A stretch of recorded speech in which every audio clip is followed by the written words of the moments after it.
তার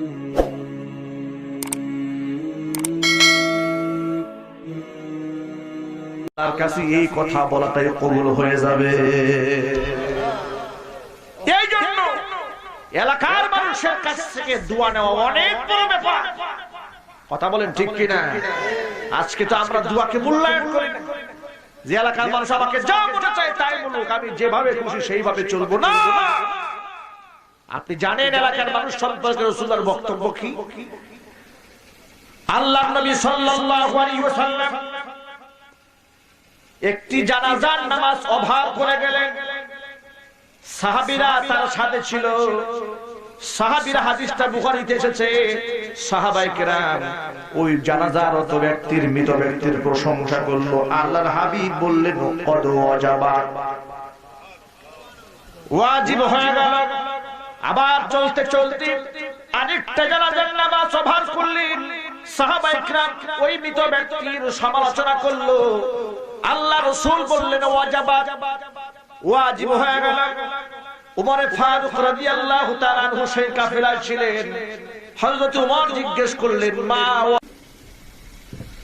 আসসালামু আলাইকুম ওয়া রাহমাতুল্লাহি ওয়া বারাকাতুহু।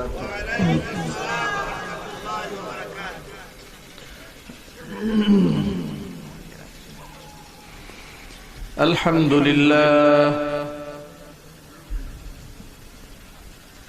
الحمد لله نحمده ونستعينه ونستغفره ونعوذ بالله من شرور أنفسنا ومن سيئات أعمالنا من يهده الله فلا مضل له ومن يضلله فلا هادي له ونشهد أن لا إله إلا الله وحده لا شريك له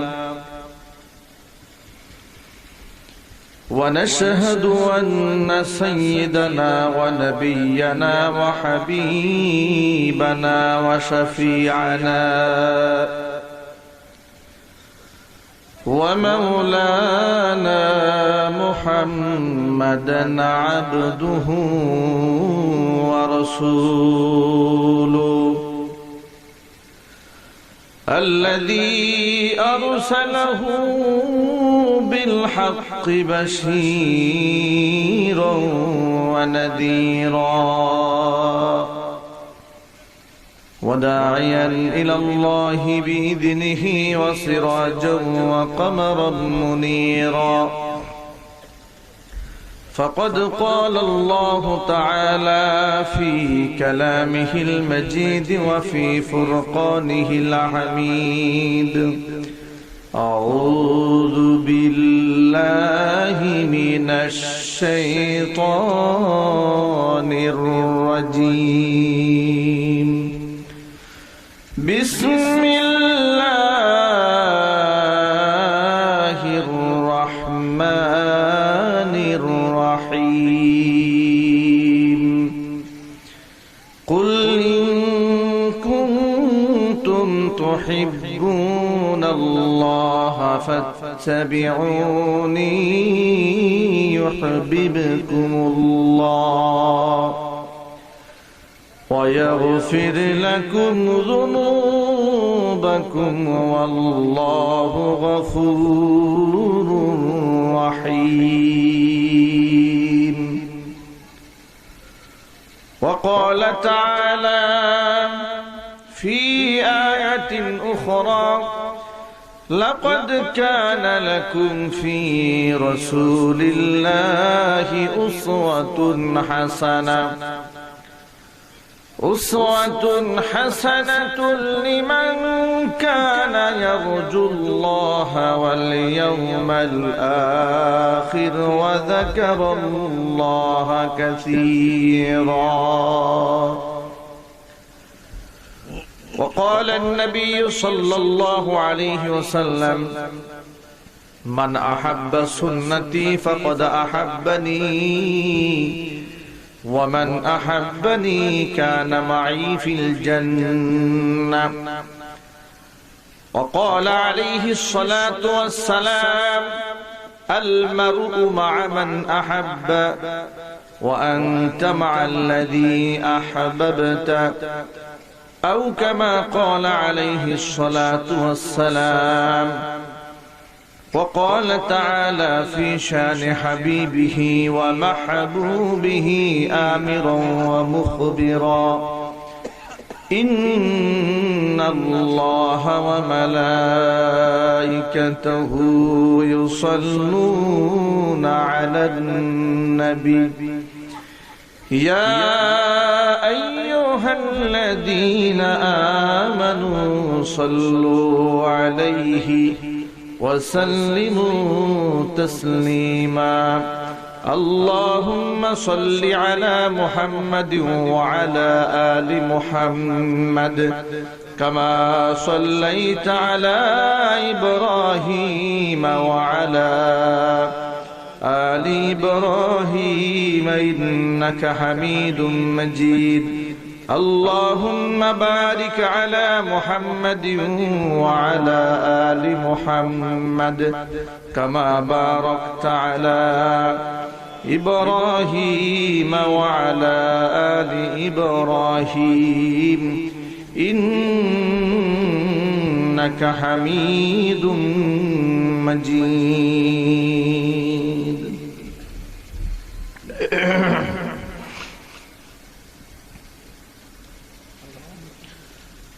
ঐতিহ্যবাহী কুমিল্লা জেলার অন্তর্গত মুরাদনগর থানাধীন চন্দনাইল উত্তরপাড়া জামে মসজিদ ও যুব সমাজের উদ্যোগে আয়োজিত প্রথম বার্ষিক ইসলামী মহাসম্মেলনের সম্মানিত সভাপতি জনাব হাজী মোহাম্মদ জীবন মিয়া সাহেব, প্রধান অতিথি হিসেবে উপস্থিত রয়েছেন আপনাদের পত্রাঞ্চলের ১ নং শ্রীখাইল ইউনিয়ন পরিষদের সম্মানিত চেয়ারম্যান সাহেব জনাব মোহাম্মদ নজরুল ইসলাম।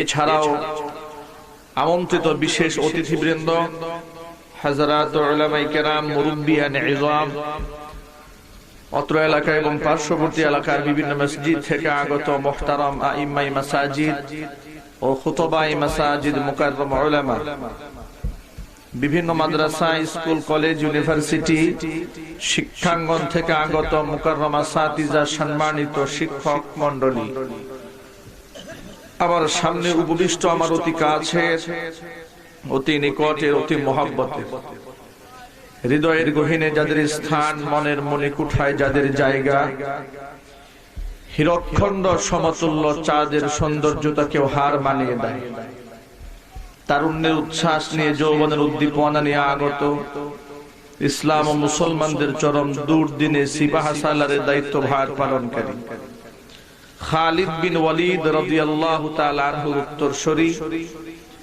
গাজী সালাউদ্দিন আইয়ুবী জামালউদ্দিন আফগানি রাহিমাহুমাল্লাহর উত্তরসূরি তারিক বিন জিয়াদ মুহাম্মদ বিন কাসেম রাহিমাহুমাল্লাহর উত্তরসূরি সমবয়সী তরুণ এবং যুবক ভাইরা, সেরে তাজ, মাথার মুকুট সমতুল্য শ্রদ্ধাভাজন মুরব্বী বাবারা, স্নেহের কচিকাচারা, তলেবুল ইলম ছাত্র ভাইরা, পর্দার অন্তলে অবস্থানরত মা খাদিজাতুল কুবরা রাদিয়াল্লাহু তাআলা আনহার উত্তরসূরি, মা আয়েশা সিদ্দিকা রাদিয়াল্লাহু তাআলা আনহার উত্তরসূরি, আমার দ্বীনদার, ঈমানদার, পরহেজগার, মুত্তাকী মুসলিম মা এবং বোনেরা, মহান আল্লাহ রাব্বুল আলামিনের আলিশান দরবারে লাখ কোটি শুকরিয়া আদায় করছি, নত শিরে সুজুদ পেশ করছি, শ্রদ্ধায় সেজদাবরত হচ্ছি, শির নত করছি।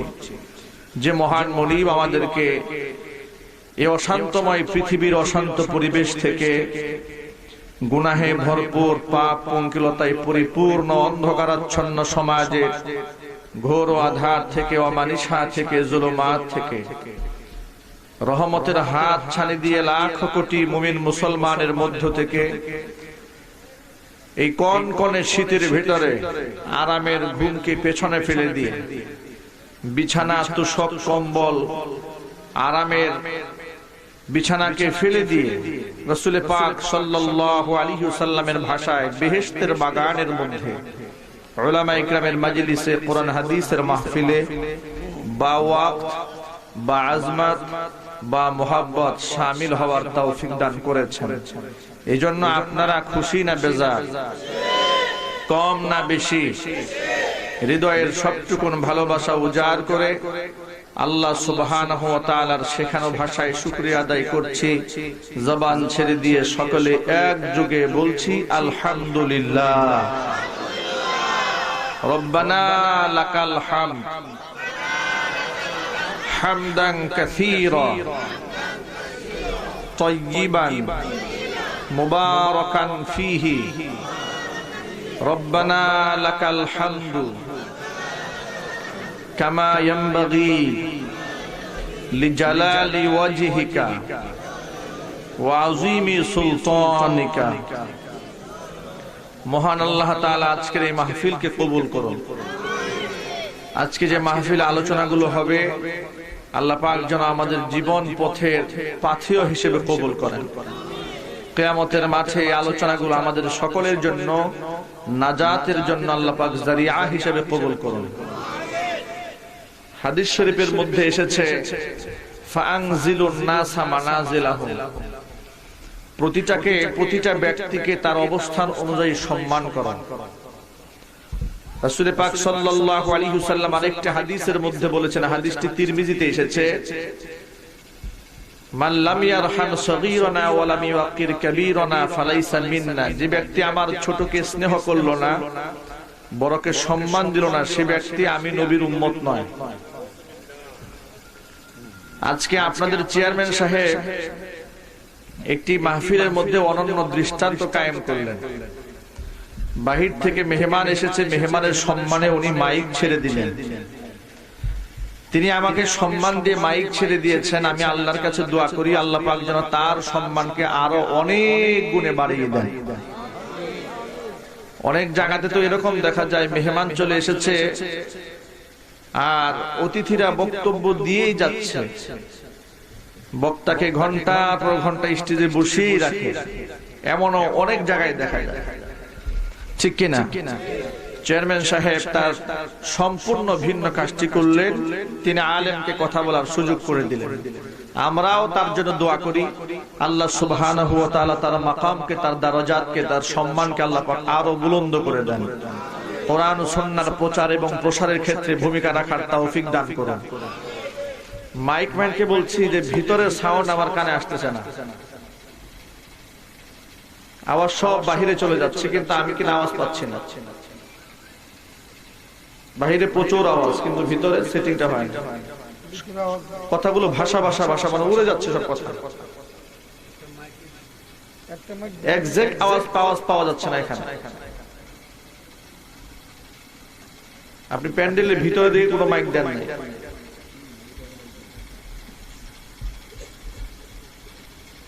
ঠিক করে দেন। বাহিরে অনেক আওয়াজ, ভিতরে আওয়াজটা অস্পষ্ট।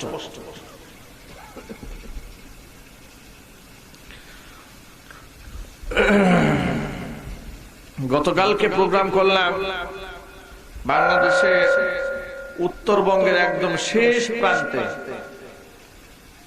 কুড়িগ্রাম জেলার ভুরুঙ্গাবাড়ি থানা, যেখানে আপনার শীতের প্রকটতা এত বেশি, এত তীব্র যে তাপমাত্রা 6 ডিগ্রি সেলসিয়াসে নেমে এসেছে। এত ঠান্ডা, কনকনে শীত। এরপরেও সেখানে একটা মানসিক প্রিপারেশন ছিল, যে অনেক শীতের দেশ, একটা মানসিক প্রিপারেশন যেটাকে বলে, যে অনেক শীতের দেশ, সেই প্রিপারেশন নিয়ে গেলাম, বসলাম। তো বেশ শীত, অনেক শীত, কিন্তু কুমিল্লার মধ্যে ঠান্ডা লাগার মানসিক কোনো প্রিপারেশন নাই, কারণ কুমিল্লা তো উত্তরবঙ্গ নয়। কিন্তু এখানে এসে যে মানসিক প্রিপারেশন না থাকার কারণে ভালো ঠান্ডা লাগতেছে এখন, যদিও ঠান্ডা উত্তরবঙ্গের যেখানে অনেক কম তুলনামূলক ভাবে, কিন্তু তারপরে ঠান্ডা লাগতেছে। ঠান্ডা লাগার তো প্রিপারেশন নাই। অনেক শীতের মধ্যে আল্লাহ পাক আপনাদেরকে মাহফিলে এনেছেন। বেশি শীতের রাতে আপনাদেরকে লম্বা সময় আমি কষ্ট দেব না। যতক্ষণ কথা বলবো কোরআন সুন্নাহ অনুযায়ী আল্লাহ পাক যেন আমাকে বলার তৌফিক দান করেন। আপনারা আমলের নিয়তে কথাগুলো শুনেন, আল্লাহ পাক আপনাদেরকে কথাগুলো বুঝার তৌফিক দান করেন। মহাগ্রন্থ আল কোরআনুল কারীমের সূরা আলে ইমরানের একটি আয়াত আপনাদের সামনে তিলাওয়াত করেছি। সূরা আহজাব থেকে একটি আয়াত তিলাওয়াত করেছি। আল্লাহ রাসূল সাল্লাল্লাহু আলাইহি ওয়াসাল্লামের অসংখ্য হাদিস থেকে ছোট্ট ছোট্ট দুটো হাদিস আপনাদের সামনে পাঠ করেছি। দুটো আয়াত এবং দুটো হাদিসের আলোকে সংক্ষিপ্ত পরিসরে আমি আপনাদের সামনে আলোকপাত করতে চেষ্টা করব। ওয়া তাওফীকি ইল্লা বিল্লাহি আলাইহি তাওয়াক্কালতু ওয়া ইলাইহি উনীব সুবহানাকা লা ইলমা লানা ইল্লা মা আল্লামতানা ইন্নাকা আনতাল আলিমুল হাকীম। রব্বি জিদনি ইলমা রব্বি জিদনি ইলমা রব্বি ইয়াসসির ওয়া লা তুআসসির ওয়া তাম্মিম আলাইনা বিল খাইর। সকলেই বলুন আল্লাহুম্মা আমিন। বন্ধুগণ, মহাগ্রন্থ আল কোরআনের সূরা আল ইমরানের যে আয়াতটি আপনাদের সামনে তিলাওয়াত করেছি, আল্লাহ সুবহানাহু ওয়া তাআলা তিনি বলছেন, কুল, হে নবী আপনি বলুন, আপনি আপনার উম্মতকে বলুন, ইন কুনতুম তুহিব্বুনাল্লাহ ফাত্তাবিউনি ইউহিব্বুকুমুল্লাহ, যদি তোমরা আল্লাহকে ভালোবেসে থাকো, আল্লাহর ভালোবাসার দাবিদার হয়ে থাকো, ফাত্তাবিউনি ইউহিব্বুকুমুল্লাহ, তাহলে আমি রাসূলের ইত্তেবা করো। আমার ইত্তেবা করলে ইউহিব্বুকুমুল্লাহ, আল্লাহ পাক তোমাদেরকে ভালোবাসবেন। ওয়া ইয়াগফির লাকুম যুনুবাকুম, আল্লাহ পাক তোমাদের জিন্দেগীর গুনার খাতা মাফ করে দিবেন। ওয়াল্লাহু গফুরুর রহিম, আল্লাহ সুবহানাহু ওয়া তাআলা ক্ষমাশীল অতীব দয়ালু। প্রশ্ন হচ্ছে, আল্লাহ পাক এই আয়াতের মধ্যে রাসূলের ইত্তেবা করতে বলেছেন। কোরআন মাজিদে আল্লাহ পাক তার রাসূলের অনুসরণের ক্ষেত্রে দুটো শব্দ ব্যবহার করেছেন। এক হচ্ছে রাসূলের ইত্তেবা করা, আরেকটি হচ্ছে রাসূলের ইতাআত করা। কথাগুলো বোঝার চেষ্টা করুন। কোরআন মাজিদে আল্লাহ পাক তার রাসূলের অনুসরণ করার ক্ষেত্রে কয়টা শব্দ ব্যবহার করেছেন? সবাই বলুন। একটা হচ্ছে ইত্তেবা, আরেকটা হচ্ছে ইতাআত। এই আয়াতের মধ্যে আল্লাহ পাক তার রাসূলের ইত্তেবা করতে বলেছেন। বাংলাতে কোনো পার্থক্য নাই, বাংলায় হচ্ছে ইত্তেবা মানে অনুসরণ, ইতাআত মানেও অনুসরণ। কিন্তু আরবিতে ইত্তেবা এবং ইতাআত উভয়ের মধ্যে শাব্দিক অর্থের মধ্যে ব্যাপক ব্যবধান রয়েছে, তাত্ত্বিক ব্যবধান রয়েছে। কোরআন মাজিদের ভিন্ন আয়াতে আল্লাহ রাব্বুল আলামিন বলেন, ইয়া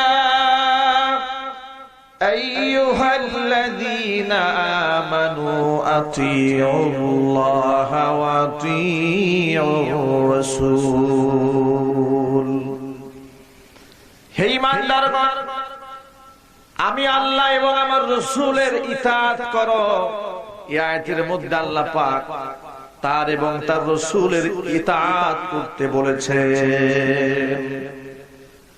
কোরআন মাজিদ আল্লাহ পাক ভিন্ন আয়াতে বলেন, মাইয়াতির রাসূলা ফাকাদ আতা আল্লাহ, যেই ব্যক্তি আমার রাসূলের ইতাআত করলো সেই ব্যক্তি আমি আল্লাহর ইতাআত করলো। ইতাআত আর ইত্তেবার মধ্যে পার্থক্যটা কি? বাংলা ভাষায় ইতাআত মানে আনুগত্য, ইত্তিবা মানে আনুগত্য, কিন্তু আরবিতে ইতাআত মানে হলো আদেশ নিষেধের ক্ষেত্রে আমার রাসূলকে অনুসরণ করার নাম হচ্ছে ইতাআত। যেমন নামাজ পড়ো, রোজা রাখো, হজ করো, যাকাত দাও, পর্দা করো, মিথ্যা কথা বলা যাবে না, সুদ খাওয়া যাবে না, ঘুষ খাওয়া যাবে না, দাড়ি মুন্ডন করা যাবে না, দাড়ি কর্তন করা যাবে না, চুরি করা যাবে না, গীবত করা যাবে না, পরনিন্দা করা যাবে না, চুগলখড়ি করা যাবে না, বেপরদা করা যাবে না, নারী পুরুষ একাকার হয়ে লাফালাফি ধাপাধাপি পারাপারি করা যাবে না। চোখের সামনে নারী যদি পড়ে যায় অবশ্যই আনত নয়নে সেখান থেকে দৃষ্টিটাকে ফিরাইয়া দাও। এসব হচ্ছে কোরআন শরীফের আদেশ নিষেধ। এগুলো আমার নবীর আদেশ নিষেধ। আদেশ এবং নিষেধের ক্ষেত্রে রাসূলুল্লাহর কথাকে পালন করার নাম হচ্ছে ইতাআত। আর ইত্তেবা হলো যে ক্ষেত্রে রাসূলের আদেশ নিষেধ কিছুই দেওয়া হয়নি, কিন্তু আমার রাসূল সাল্লাল্লাহু আলাইহি ওয়াসাল্লামকে দেখে দেখে সামনে এগিয়ে যাওয়া। যেমন আল্লাহ রাসূলের কথা বলেননি যে মাথার মধ্যে তুমি টুপি পরো, আদেশ করেন নাই। কথা বোঝার চেষ্টা করেন। পৃথিবীতে কোনো একটা হাদিস নাই যে রাসূল তার উম্মতকে হুকুম করেছেন তুমি টুপি পরো। এই হুকুম করলে তো টুপি মাথায় দেওয়া ওয়াজিব হয়ে যেত। কথা বলেন না, ঠিক কিনা? রাসূল কি হুকুম করেছেন? না, হুকুম করেন। আল্লাহর নবী দুনিয়ার কোন একটা হাদিস নাই যে হাদিসে দেখাতে পারবে রাসূল লম্বা জামা পরতে বলেছেন। এমন কোন হাদিস আসমানের নিচে জমিনের উপরে কেউ দেখাতে পারবেন না। তবে হাদিসের মধ্যে আছে কি? হাদিসের মধ্যে এসেছে রাসূল পাক সাল্লাল্লাহু আলাইহি ওয়াসাল্লাম চাদর পরেছেন, ঢিলা ঢালা জামা পরেছেন। আল্লাহর হাবিব সাল্লাল্লাহু আলাইহি ওয়াসাল্লাম ইজার পরেছেন, লুঙ্গি পরেছেন। এই ধরনের কথা হাদিসের মধ্যে পাওয়া যায়। দুনিয়ার কোন হাদিসের মধ্যে কথা লেখা নাই মিসওয়াক করা ফরজ, আর মিসওয়াক করার জন্য রাসূল হুকুম করেছেন, অর্ডার করেছেন, তা নয়। কিন্তু মিসওয়াকের গুরুত্ব বর্ণনা করতে গিয়ে বিশ্বনবী জনাবে মুহাম্মদ রাসূলুল্লাহ সাল্লাল্লাহু আলাইহি ওয়াসাল্লাম বলেন, লাউলা আন আশুক্কা আলা উম্মতি, যদি আমার উম্মতের জন্য আমি কষ্ট হবে কথা মনে না করতাম, লা আমারতুহুম বিসওয়াকি মা কুল্লি সালাতিন ওয়া ফি রিওয়ায়াতিন ইনদা কুল্লি সালাত। আমার উম্মতের জন্য কষ্টকর হবে এই কথা যদি আমার মাথায় না আসতো, আমার অন্তরের মধ্যে উম্মতের প্রতি এই দরদ যদি না হতো, তাহলে অবশ্যই আমার উম্মতকে 5 ওয়াক্ত নামাজের প্রত্যেক নামাজের সময় আমি মিসওয়াক করার জন্য অর্ডার করতাম, হুকুম জারি করতাম। মিসওয়াক করার ব্যাপারে জিবরাইল আলাইহিস সালাতু ওয়াস সালাম রাসূলের কাছে যতবার এসেছে ততবার রাসূলুল্লাহ সাল্লাল্লাহু আলাইহি ওয়াসাল্লামকে হযরত জিবরাইল মিসওয়াক করার জন্য অর্ডার করেছেন। আল্লাহু আকবার বলেন। আল্লাহর নবী বলেন, জিবরিল যখনই আসে তখনই আমাকে মিসওয়াকের কথা বলে। মিসওয়াকের গুরুত্ব উপলব্ধি করতে করতে আমার কাছে এমন মনে হলো আমি ভয় পাচ্ছিলাম নাকি মিসওয়াক করা আমার উম্মতের জন্য আল্লাহ পাক ফরজ বানিয়ে দেন। মিসওয়াক করা ফরজ হয়ে যায় কিনা আমি এই আশঙ্কা করছিলাম। বন্ধুগণ আমার, আজকে যেই পবিত্রতা, তাহারাত, ইমানের শান, ইমানের অঙ্গ,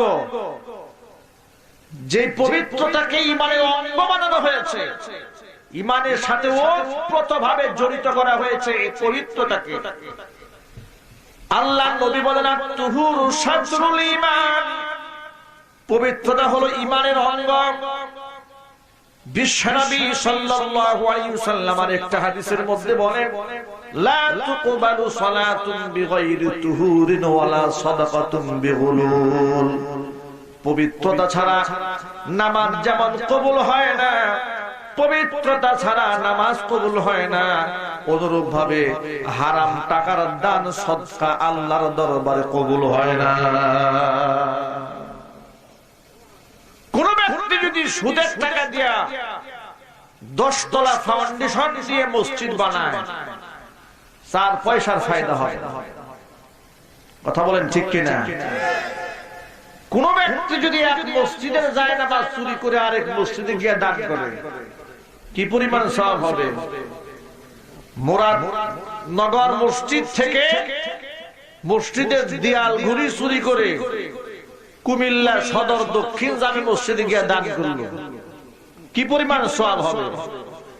রাসূল পাক সাল্লাল্লাহু আলাইহি ওয়াসাল্লাম বলেন লা তুকবালু সাদাকাতুন বিগুলুলিন, এই হারাম উপার্জিত টাকা পয়সা, দান সদকা কোনো কিছুই আল্লাহর দরবারে কবুল হয় না।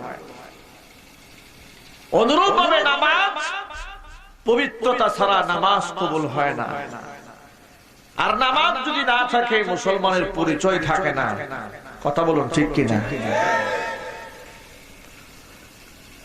আমার যুবক ভাইয়েরা, পর্দার অন্তরে মা এবং বোনেরা, আল্লাহ পাক দুটা শব্দ রাসূলের সামনে ব্যবহার করলেন। এক হচ্ছে ইত্তেবা, আরেক হচ্ছে ইতাআত। দুটাই করতে হবে। ইতাআত মানে হচ্ছে আদেশ নিষেধের ক্ষেত্রে রাসূলুল্লাহকে ফলো করা। যেমন নাকি কোরআন শরীফে সূরা হাসর আল্লাহ বলেন মা আতাকুমুর রাসূলু ফাখুদুহু ওয়া মা নাহাকুম আনহু ফান্তাহু। আমার রাসূল তোমাদের কাছে যা নিয়ে এসেছেন সেটাকে মজবুত ভাবে আঁকড়ে ধরো। ওয়া মা নাহাকুম আনহু ফান্তাহু, যে জিনিস থেকে আমার নবীজি নিষেধ করেছেন সেখান থেকে বিরত থাকো। আদেশ নিষেধের ক্ষেত্রে রাসূলকে মান্য করার নাম হচ্ছে রাসূলের ইতাআত করা। আর যে ক্ষেত্রে আদেশ নিষেধ দেওয়া হয়নি, রাসূলকে দেখে দেখে আমল করার নাম হচ্ছে ইত্তেবা করা।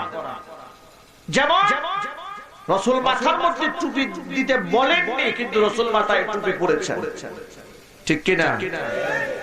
কথা বোঝার চেষ্টা করেন। রাসূল আমাদেরকে মিসওয়াক করার হুকুম করেন নাই, কিন্তু মিসওয়াকের ফজিলত বলেছেন এবং নিজে আমল করেছেন।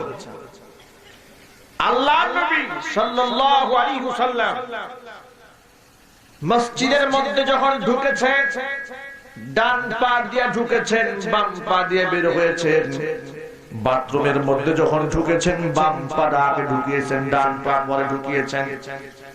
বের হওয়ার সময় ডান পা আগে, বাম পা পরে।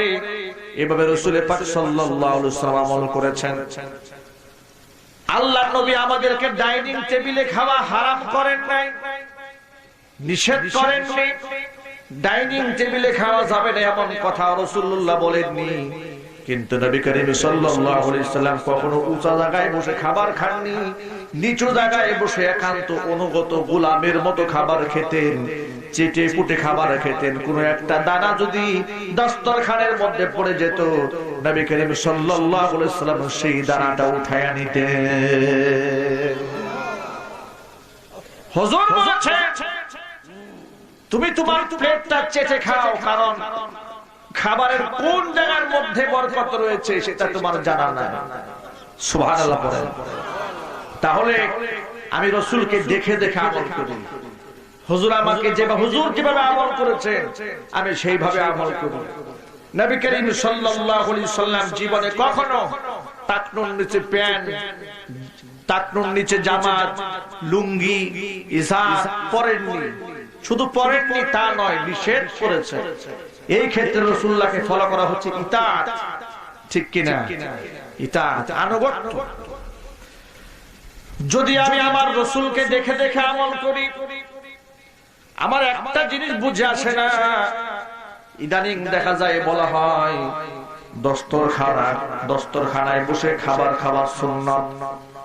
এই সুন্নতটা সবাই মান্য করে, কিন্তু দস্তরখানায় বসে 50 আইটেমের খানা খাই, এটা কোন ধরনের সুন্নত? কথা কর না, ঠিক কিনা? একটা বুঝার বিষয়। 50 আইটেমের খাবার খাওয়া, 20 আইটেমের খাওয়া খাওয়া হারাম না, কিন্তু সুন্নতের গুরুত্ব দিয়ে আপনি দস্তরখানায় বসতে পারলেন। কিন্তু আপনি কি এই হাদিসের অংশটা পড়েননি?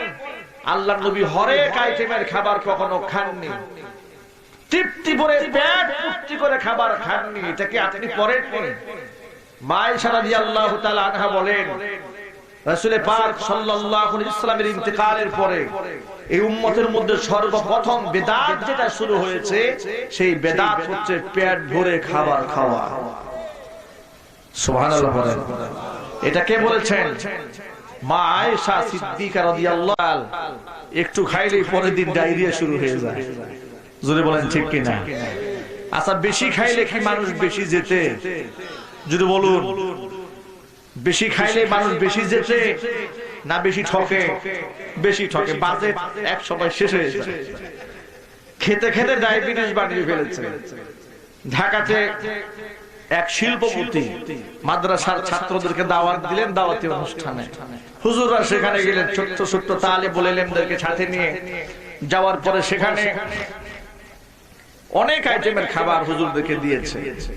এখন মেহমান যখন খাবার খেতে বসে, সুন্নত হচ্ছে মেজবানত সেই খাবারের মধ্যে কিছু কিছু শামিল হওয়া, এটা হচ্ছে সুন্নত। সেই হিসেবে হুজুররা বললেন যে আপনি আমাদেরকে দাওয়াত দিয়ে এখানে এনেছেন, তা আপনি আমাদের সাথে একটু শরীক হন। ওই শিল্পপতি বলে, হুজুর আমি আপনাদের সাথে খাবো না। হুজুররা মনে মনে ভাবতেছে কি ব্যাপার, আমাদের সাথে উনি খাবার খাবেন না, উনি বড়লোক মানুষ, উনি কি আরো ভিআইপি খাবার খাবেন কিনা? তখন বলে, হুজুর আসলে আমার খাবারের এই রুটিন আলাদা, ভিন্ন, এগুলো আমি খেতে পারবো না, এটা আমার ডাক্তারের খাবার নিষেধ করেছে। না না, আপনাকে খেতেই হবে আমাদের সাথে। ঠিক আছে, আপনাদের সাথে যদি খেতেই হয় তো আমার রুটিন অনুযায়ী আমার খাবার খেতে হবে। শেষ পর্যন্ত দেখা গেল ছেলেরা মুরগি খাচ্ছে, কুরমা খাচ্ছে, পোলাও খাচ্ছে, বিরিয়ানি খাচ্ছে, তেহারি খাচ্ছে, রোস্ট খাচ্ছে, গরুর গোশত খাচ্ছে, সব খাচ্ছে। আর ওনার জন্য 100টা সাদা চাউলের জাউ নিয়ে আসছে খাবার জন্য। বাজেট তো শেষ হয়ে গেছে। কথা বলেন ঠিক কিনা? রিজকের বাজেট কোথা থেকে হয়? আরো জোরে বলুন, আল্লাহ পাকের পক্ষ থেকে হয়। বেশি খাবে, কম খাবে সুস্থ থাকবেন, বেশি খাবে খালি হাসপাতালে যাবেন। জোরে বলেন কথা ঠিক কিনা? আমার প্রিয় ভাইয়েরা, মা বোনেরা, আল্লাহ রাসূল সাল্লাল্লাহু আলাইহি সাল্লামকে দেখে দেখে পথ চলেন। হুজুর যেভাবে হেঁটেছেন সেইভাবে হাঁটেন।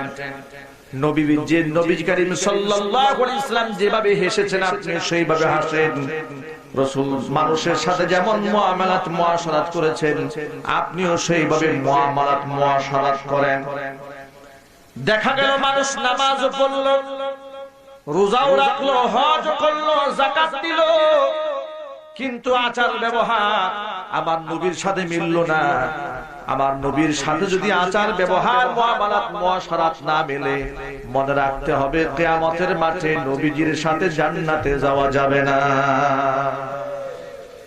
আমি আমার উপস্থিত সকল ভাইদেরকে জিজ্ঞেস করতে চাই, আমরা কি আমাদের নবীজির সাথে জান্নাতে যেতে চাই? রাজি আছেন কারা কারা? দুহাত দেখতে চাই।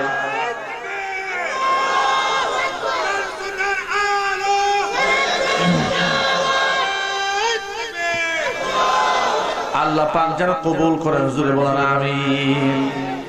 এখন যদি আপনি রাসূলুল্লাহর সাথে জান্নাতে যেতে চান, তাহলে রাসূলের কাছ থেকে পথ এবং পদ্ধতি শিখে নিতে হবে। আমি বললেও কাজ হবে না, আমার নবীর কাছ থেকে সেটা শিখে নিতে হবে। জোরে বলুন ঠিক কিনা? আমার রাসূলের কাছ থেকে সেই পদ্ধতি শিখে নিতে হবে। বুখারী শরীফের হাদিসের মধ্যে এসেছে, তাফসীর অধ্যায়ে হাদিসটি বর্ণিত আছে। রাসূলের একজন সাহাবী, কনিষ্ঠ সাহাবীদের ভিতরে হুজুরের একজন সাহাবীর নাম ছিল হযরত আনাস ইবনে মালিক রাদিয়াল্লাহু তাআলা আনহু। আল্লাহর নবী যখন হিজরত করে মক্কা ছেড়ে মদিনাতে আসেন, হযরত আনাসের বয়স ছিল 10 বছর। বয়স কত? 10 বছর। হযরত আনাসের মা আনাসকে সাথে নিয়ে আল্লাহ রাসূলের কাছে এসে বলছেন, ইয়া রাসূলুল্লাহ, ইয়া হাবিবাল্লাহ, আপনি হিজরত করে মক্কা ছেড়ে মদিনাতে এসেছেন। আপনার আনসার সাহাবীরা যেভাবে পেরেছে আপনাকে সাহায্য করেছে। যার টাকা ছিল টাকা দিয়ে সাহায্য করেছে, যার জমি ছিল জমি দিয়ে সাহায্য করেছে দ্বীন ও ইসলামের জন্য। কিন্তু আমি আনাসের মা, আপনাকে দেওয়ার মতো কিছুই আমার নাই। আমি একজন বিধবা নারী, আমার সহায় সম্বল বলতে, আমার ভবিষ্যৎ বলতে একমাত্র আমার এই ছোট্ট ছেলে আনাস। আমি রাতের বেলায় শুয়ে শুয়ে চিন্তা করলাম, সহায় সম্বল যার জাতি ছিল আমার রাসূলকে সাহায্য করেছে, কিন্তু তাই বলে আমি গরিব মানুষ, অসহায় বলে আমার রাসূলকে কিছুই দিতে পারবো না, তা তো হয় না।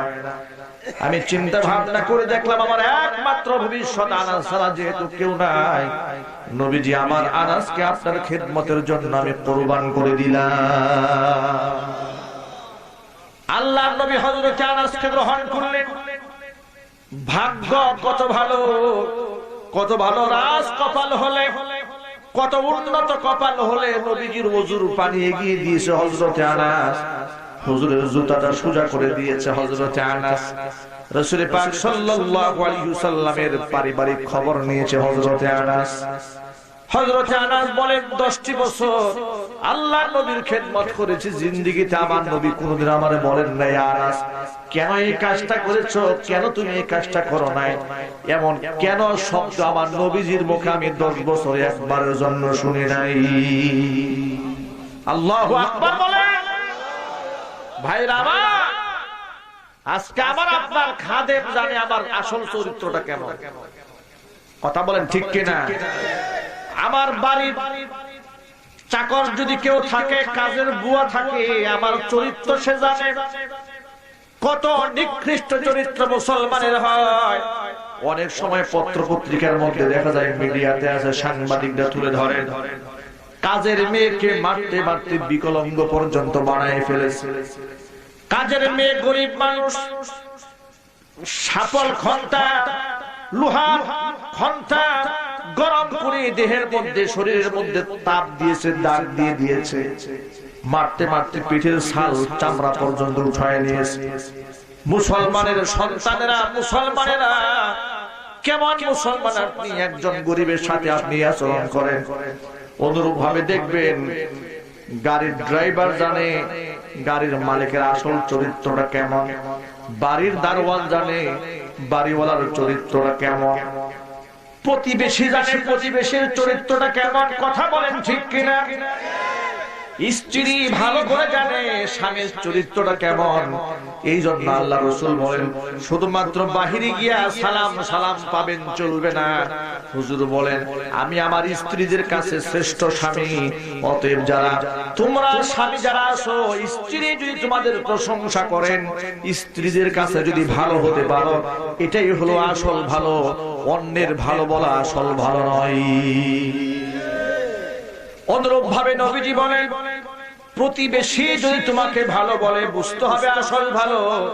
আমি মাদানী সাহেব গাজীপুর থেকে আসলাম, আপনারা আমাকে সালাম দিলেন, আদর করলেন, কদর করলেন, মহব্বত করলেন, কুরমা পোলাও বিরিয়ানি খাওয়ালেন, সালাম মুসাফা করলেন, গালের সাথে গাল, বুকের সাথে বুক মিলাইয়া সম্মানের সাথে বিদায় করে দিলেন। এটা আসল ইজ্জত না, এটা হতো একটা সাময়িক ব্যাপার। কিন্তু আপনারা আমার ভিতরটা জানেন না, আমার ভিতর জানে আমার স্ত্রী, আমার অবস্থা জানে আমার গাড়ির ড্রাইভার, আমার অবস্থা জানে যার সাথে আমার ঘর। তারা যদি আমার ব্যাপারে ভালো সার্টিফিকেট দেয়, তারা যদি বলে যে মাদানী সাহেব ভালো মানুষ, আল্লাহর কাছে এই কথা বলাটাই কবুল হয়ে যাবে। এই জন্য এলাকার মানুষের কাছ থেকে দোয়া নেওয়া অনেক বড় ব্যাপার। কথা বলেন ঠিক কিনা? আজকে তো আমরা দোয়াকে মূল্যায়ন করি না, যে এলাকার মানুষ আমাকে যা মনে চায় তাই বলুক, আমি যেভাবে খুশি সেইভাবে চলবো না। আপনি জানেন এলাকার মানুষ সম্পর্কে রাসূলের বক্তব্য কি?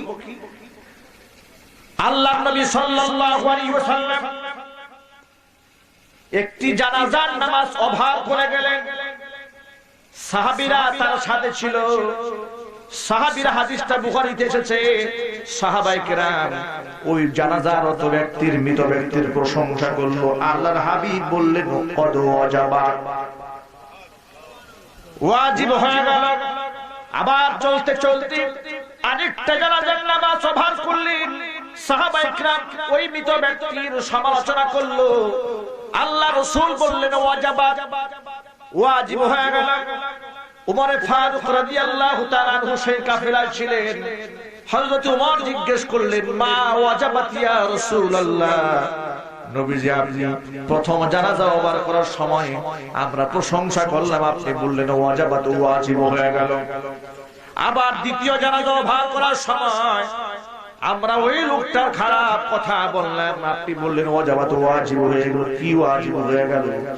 আল্লাহ নবী বলেন সাহাবীরা তোমরা যখন মৃত ব্যক্তিকে অভাব করে যাচ্ছিলা জানাজার নামাজ আর যখন তার প্রশংসা তোমরা করলা আমি তখন বললাম ওয়াজাবাত আই ওয়াজাবাত লাহুল জান্নাহ যার প্রশংসা যেই মৃত ব্যক্তির প্রশংসা তোমরা এলাকাবাসীর লোকেরা করেছো ওই ব্যক্তির জন্য আল্লাহর জান্নাত ওয়াজিব হয়ে গেল সুবহানাল্লাহ জোরে বলে অনুরূপ ভাবে আবার চলার পথে যখন আমি দেখলাম জিজ্ঞেস করলাম এই মৃত ব্যক্তি সম্পর্কে তোমরা তো প্রশংসা করলে না তার বিরুদ্ধে কথা বললে তখন বললাম ওয়াজাবাত আই ওয়াজাবাত লাহুন নার যেই লোকটার ব্যাপারে তোমরা এলাকার মানুষ ভুল কথা বলছো মানে তার ব্যাপারে ভুল ধারণা আছে সেই লোকটা সঠিক পথে ছিলেন না এই কথা যখন তোমরা সাক্ষ্য হয়ে গেলা তখন আমি বললাম ওয়াজাবাত আই ওয়াজাবাত লাহুন নার অবশ্যই তার জন্য জাহান্নাম ওয়াজিব হয়ে গেল রাসূল বুঝাতে চাইলেন ওয়া আনতুম শুহাদাউল্লাহ ফিদ দুনিয়া তোমরা শুনে রেখো এই পৃথিবীতে তোমরা আল্লাহ পাকের সাক্ষী জোরে করো সুবহানাল্লাহ এই পৃথিবীতে মানুষ আল্লাহ পাকের কি আল্লাহ পাকের সাক্ষী এজন্য আমাদের মুআমালাত মুআশারাত ভালো হতে হবে তা না আমি মরে যাব এলাকার মানুষ আমার জন্য দোয়া করবে না পদে পদে বদদোয়া করবে অনেক মানুষ মারা গেলে আসমান কাঁদে জমিন কাঁদে লোকেরা ইন্না লিল্লাহ পড়ে আবার অনেক মানুষ মরে গেলে লোকেরা আলহামদুলিল্লাহ পড়ে কথা বলে না ঠিক কিনা লোকেরা বলে গজব বিদায় হয়েছে আযাব বিদায় হয়েছে এলাকার অভিশাপ শুরু হয়েছে আল্লাহ তুমি আমাদের বাঁচিয়েছো এরকম কথা বলে কিনা বলে শয়তানটা মরছে লোকেরা খুশি হয় আবার কিছু লোক চলে গেলে আসমান কাঁদে জমিন কাঁদে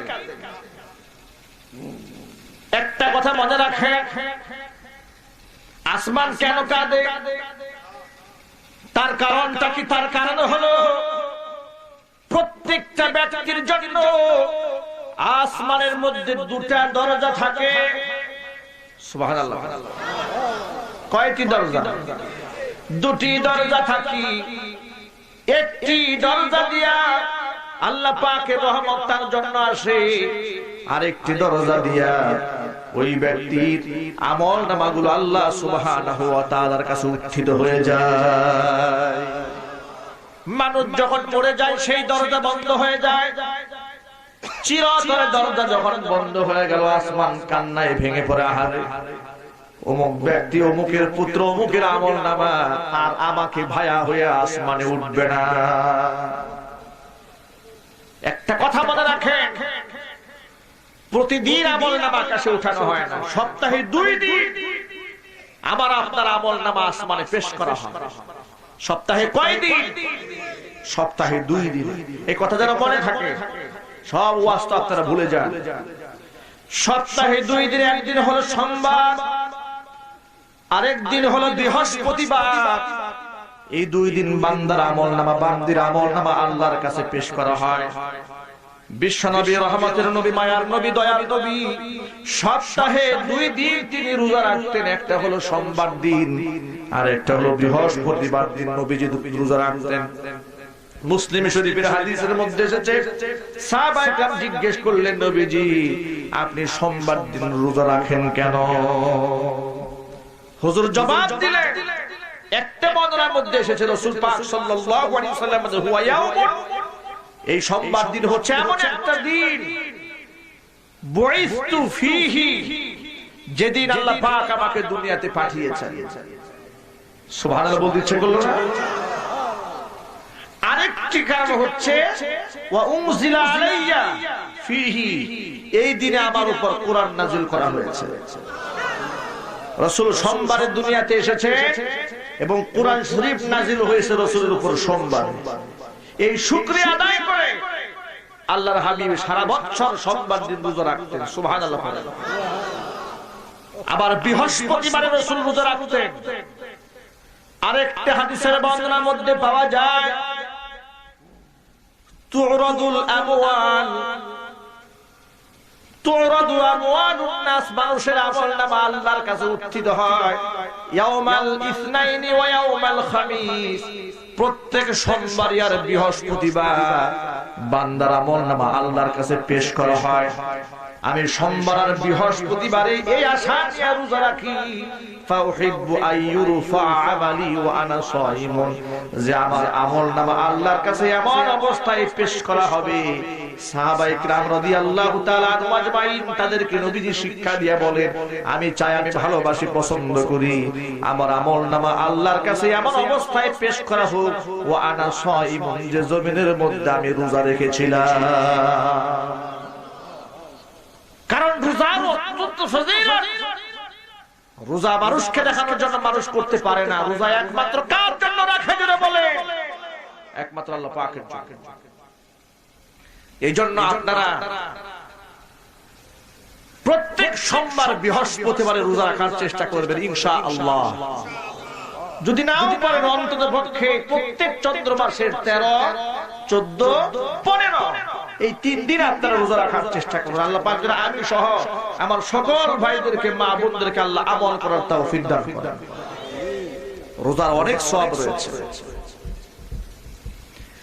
প্রিয় ভাইয়েরা আমার, রাসূলকে দেখে দেখে পথ চলেন, হুজুরকে দেখে দেখে পথ চলুন। হযরতে আনাসের কথাই বলতেছিলাম, কত ভাগ্য হযরতে আনাসের, কেমন ব্যবহার হযরতে আনাসের সাথে রাসূল করেছেন। আনাস বলেন, আমি এত বছর খেদমত করলাম, 10টা বছরের মধ্যে আল্লাহর নবী একটা বারের জন্য আমারে বলেন নাই, আনাস এই কাজটা তুমি কেন করেছো। রাসূলের কাছ থেকে কি আমরা এই ব্যবহারটা শিখতে পারি না? বলেন না আপনারা? আমরা শুধু বলি রাসূলকে ভালোবাসি, মহব্বত করি, মহব্বত করি, মহব্বত করি, অথচ আমার ব্যবহার দেখলে রাস্তাঘাটে কুকুরও দৌড় দেয়, ঠিক কি না? মানুষ আমার ব্যবহারে সন্তুষ্ট না। আমার রাসূল কি এরকম ছিলেন? না, আমার রাসূল এরকম ছিলেন না।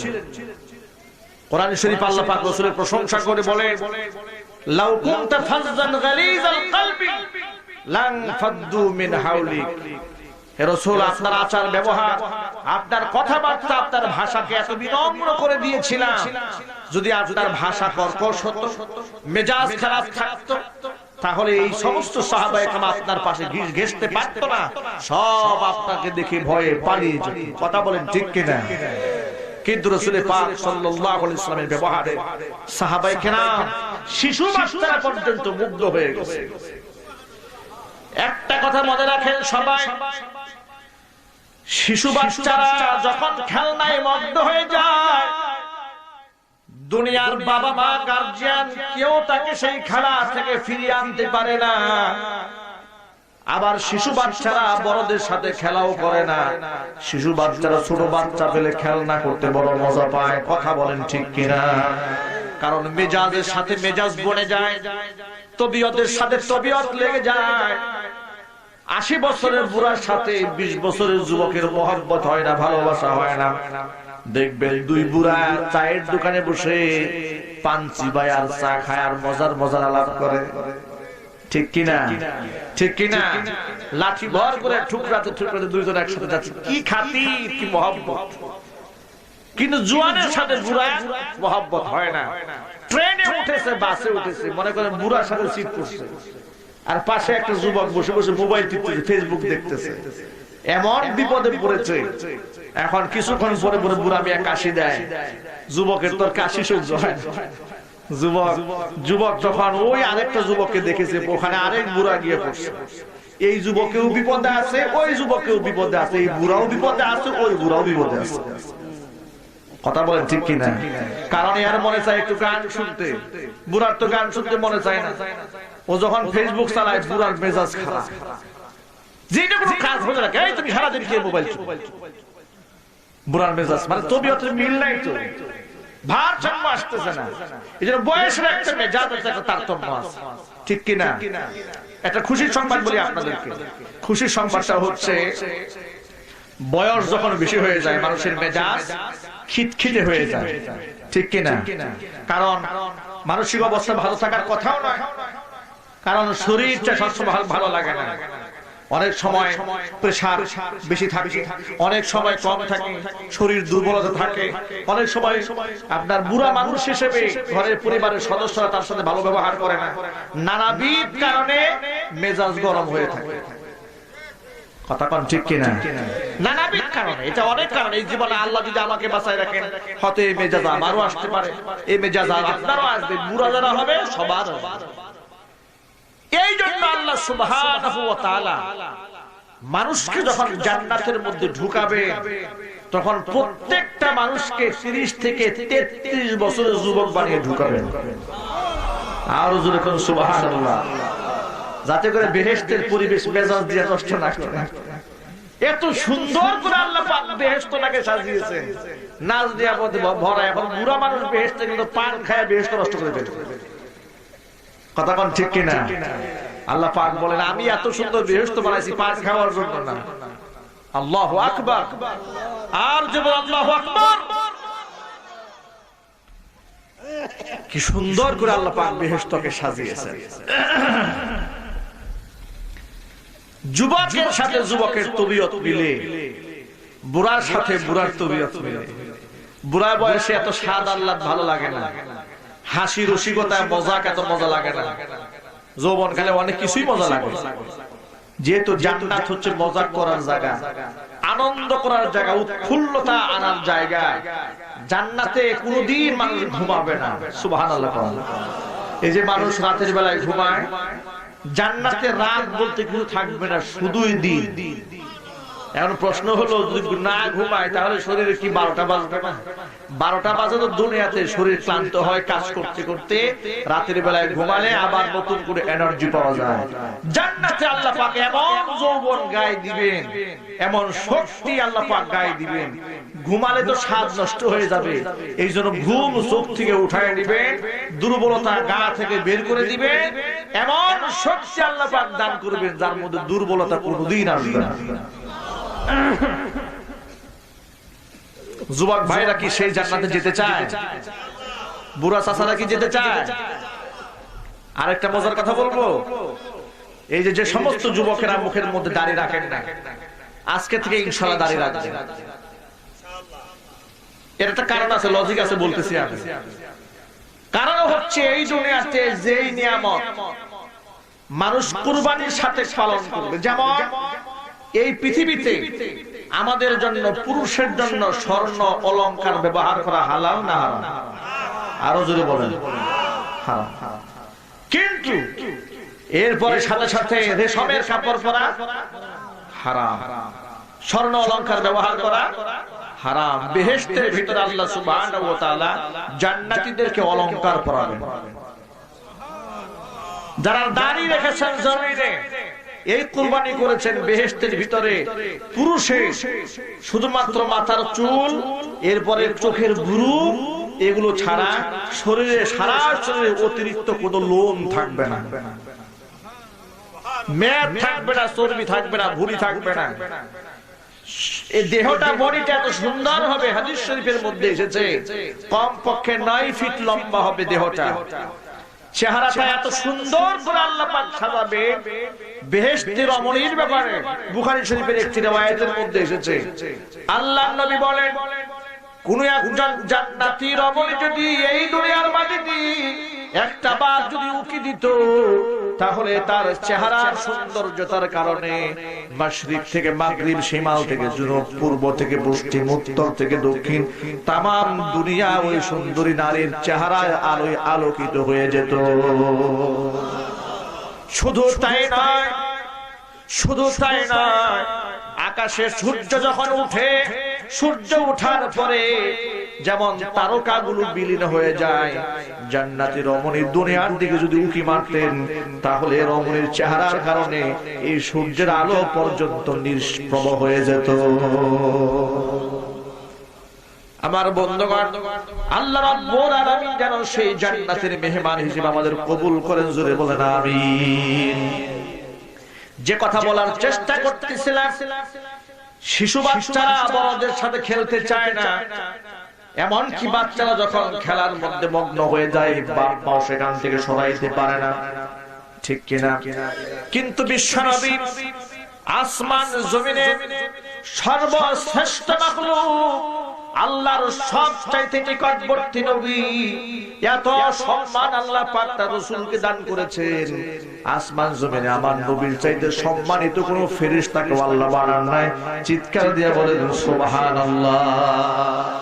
এমন কি জিবরিল, মিকাইল, আজরাইল, ইসরাফিল আলাইহিমুস সালাতু ওয়াস সালাম তাদের চাইতে বেশি সম্মান আল্লাহ পাক আমাদের রাসূলকে দান করে দিয়েছেন। জোরে করে আল্লাহু আকবার। হযরত আদম আলাইহিস সালাতু ওয়াস সালাম কত দোয়া আল্লাহর কাছে করেছেন। রব্বানা যালামনা আনফুসানা ওয়া ইল্লাম তাগফির লানা ওয়া তারহামনা লানাকুনান্না মিনাল খাসিরিন।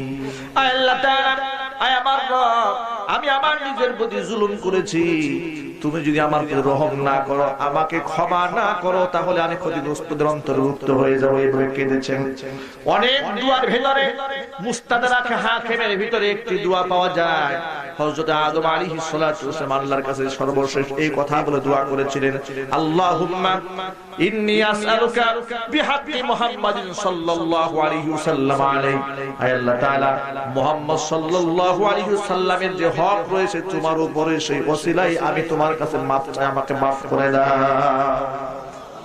আল্লাহ রাব্বুল আলামিন হযরত আদমকে জিজ্ঞেস করলেন, ওয়া মা ইউদরিকা বি মুহাম্মদ, ও আদম তুমি মুহাম্মদকে চেনো? মুহাম্মদকে? আদম আলাইহিস সালাতু ওয়াস সালাম বললেন, রব্বুল আলামিন তুমি যখন আমার জান্নাতের ভিতরে আমার মধ্যে রূহ ফুঁকে দিয়েছো, আমি যখন মাথা উঁচা করেছিলাম সেখানে আমি দেখতে পেয়েছি ফারাআইতু মাকতুবান তাহতাল আরশি লা ইলাহা ইল্লাল্লাহু মুহাম্মাদুর রাসূলুল্লাহ। আমি সেখানে কালিমা দেখেছি, তোমার নামের সাথী আমি মুহাম্মদ সাল্লাল্লাহু আলাইহি ওয়াসাল্লামের নাম দেখেছি। তখন আমি তার মর্যাদা উপলব্ধি করতে পেরেছি। রব্বুল আলামিন তুমি সেই নামের ওসিলায় তুমি আমারে maaf করে দাও। আল্লাহ রাব্বুল আলামিন হযরত আদমকে দুয়ার ওসিলায় maaf করে দিলেন। জোরে বলেন সুবহানাল্লাহ। আমার আপনার সেই নবী, শিশু বাচ্চা যাদের কি পিতা মাতাও যাদের মন জয় করতে পারে না, নবী করিম সাল্লাল্লাহু আলাইহি ওয়াসাল্লাম শিশু বাচ্চাদের মন জয় করে ফেলেছেন।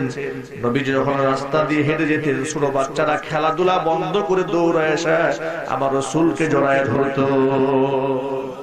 আমার রাসূল তাদেরকে আদর করতেন, গালে মুখে চুমা খাইতেন, মাথার মধ্যে হাত বুলাই দিতেন। আমরা বাচ্চাদেরকে দেখলে ধমক দেই, দেখবেন বাচ্চারা মুরব্বিদেরকে দেখলে ভয় পায়। ভয় পায় কিনা? ভয় পায় কিনা? যদি দেখে দাদা এই রাস্তায় হাঁটে, নাতি ওই 14 মাইলে বলে থাকে না, বলে যে বুড়া আসতেছে সর্বনাশ করে ফেলবে, তাড়াতাড়ি দৌড়া। বলেন না বাস্তবতা আছে না নাই? আমার এই ছোটবেলার কথা মনে আছে, যখন দেখতো আমাদের দাদা আসতেছে ওই রাস্তা দিয়ে, ওই এলাকায় থাকতাম, ওই এলাকা থেকে পালাই যেতাম। বুড়া মানুষদেরকে আমরা পছন্দ করতাম না। কিন্তু প্রশ্ন হলো, এখানে একটা শিক্ষা বিষয় আছে, সেটা কি? বয়স্ক মানুষেরা আমাদের মেজাজ, আমাদের তরিয়তের সাথে তাদের তরিয়ত মিলতো না। তারা আমাদের মহব্বত দিয়ে, ভালোবাসা দিয়ে আমাদেরকে তারা অর্জন করতে পারেনি। কিন্তু রাসূল পাক সাল্লাল্লাহু আলাইহি ওয়াসাল্লাম শিশু বাচ্চাদের মনকে জয় করে ফেলেছিলেন। নিজে শিশু বাচ্চাদের সাথে শিশুদের মতো আচরণ করতেন। একটা হাদিস থেকে আপনারা শিক্ষা গ্রহণ, আচ্ছা আপনারা বিরক্ত হচ্ছেন? আল্লাহর নবী সাল্লাল্লাহু আলাইহি ওয়াসাল্লাম একদিন সিজদায় পড়ে আছেন। এমন সময় নবীজির দুই নাতি হাসান এবং হুসাইন রাদিয়াল্লাহু তাআলা আনহুমা হুজুরকে ঘোড়া বানিয়ে রাসূলের কাঁধের উপর গিয়ে উঠেছে। ভালো করে বোঝার চেষ্টা করেন। আপনি জানেন না কে সিজদায় পড়ে আছেন? সিজদায় পড়ে আছে রাহমাতুল লিল আলামিন, যিনি কিয়ামতের মাঠে সিজদায় পড়ে কান্নায় ভেঙে পড়লেন, আল্লাহ পাক বিচার কার্য পরিচালনা শুরু করবেন। যিনি জবান না খুললে কিয়ামতের মাঠে কেউ জবান খুলতে সাহস পাবে না। রাসূলের সাথে সম্পর্ক বাড়ান, কসম আল্লাহ, কিয়ামতের মাঠে রাসূল যদি সুহকান লিমান গায়্যারা মিন বাদি, দূর হয়ে যা চোখের সামনে থেকে। এই কথা বলে যদি দূর করে দেয়, কপালে এমন আগুন লাগবে যে আগুন নিভাবার ক্ষমতা এই আসমান জমিনের কারণে। কথা বলেন ঠিক কিনা? রাসূলের সাথে সম্পর্ক মজবুত বানান, জীবন চলে গেলেও রাসূলের আদর্শ থেকে বিচ্যুত হবে না। মজবুত বানান, রাসূলের সাথে ভালোবাসা মজবুতির সাথে লাগিয়ে থাকে। আল্লাহর হাবিব সিজদায় পড়ে আছেন, হাসান এবং হুসাইন নবীজিকে ঘোড়া বানিয়ে কাঁধের মধ্যে গিয়ে বসে আছে। অনেক লম্বা সময় হুজুর সিজদায় পড়ে আছেন। ফাতিমাতুজ জাহরা রাদিয়াল্লাহু তাআলা আনহা প্রথমে খেয়াল করেন নাই, একটুখানি দেখেছিলেন, মনে করেছে বোধহয় নেমে গেছে। অনেক লম্বা সময় পরে এসে দেখে নবীজি তখনও সিজদায় পড়ে আছে, আর উভয়ে ঘোড়া বানিয়ে কাঁধে বসে আছে। ফাতিমাতুজ জাহরা ধমক দিয়ে সরাই দিলেন, যাও এখান থেকে, নামায় দিলেন।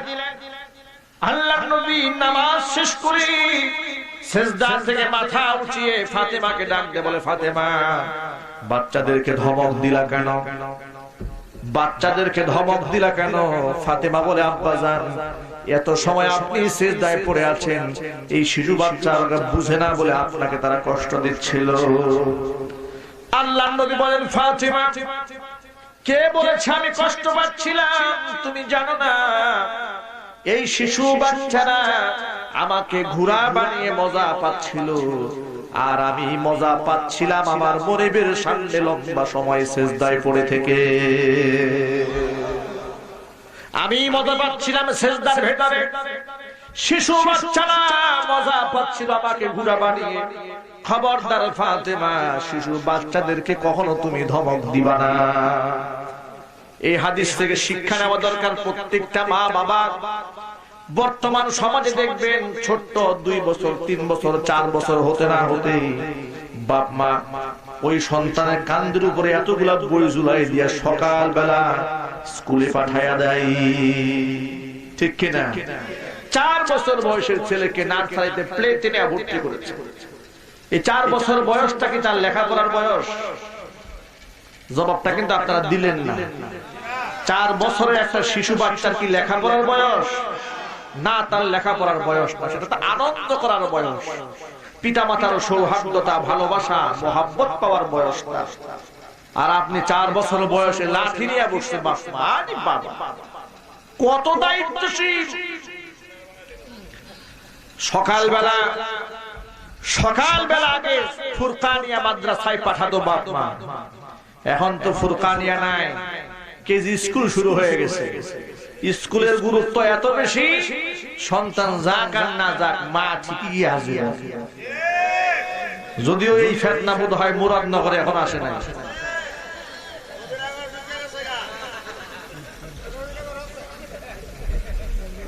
ঢাকা বুট বাজার না, আমি তো বুট বাজার দেখে দেখে সারা দেশে বসে।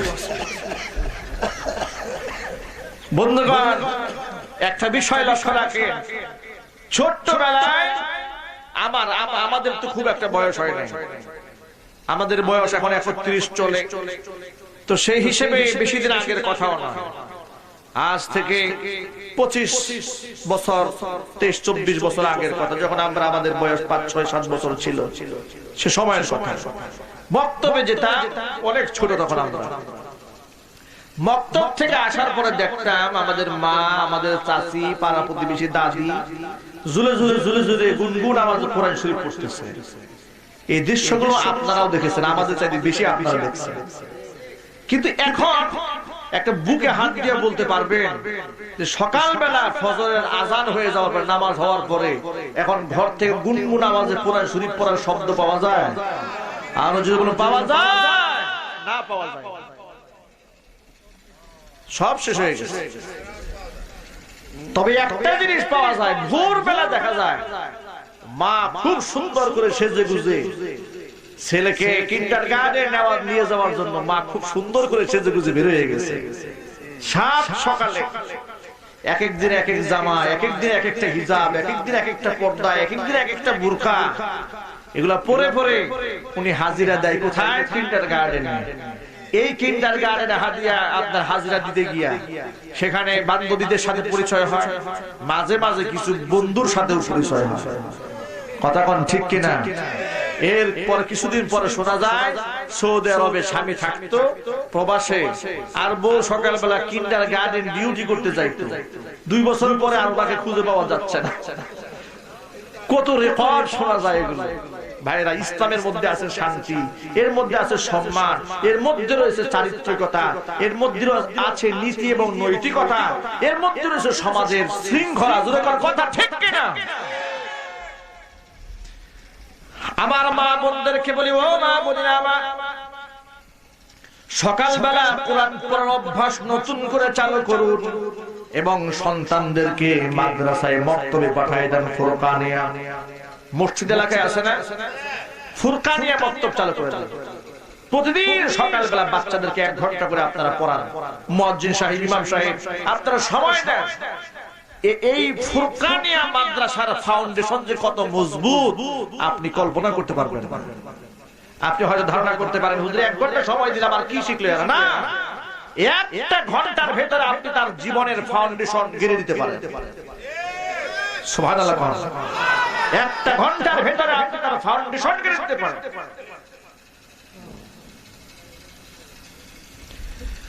আমার প্রিয় ভাইরা,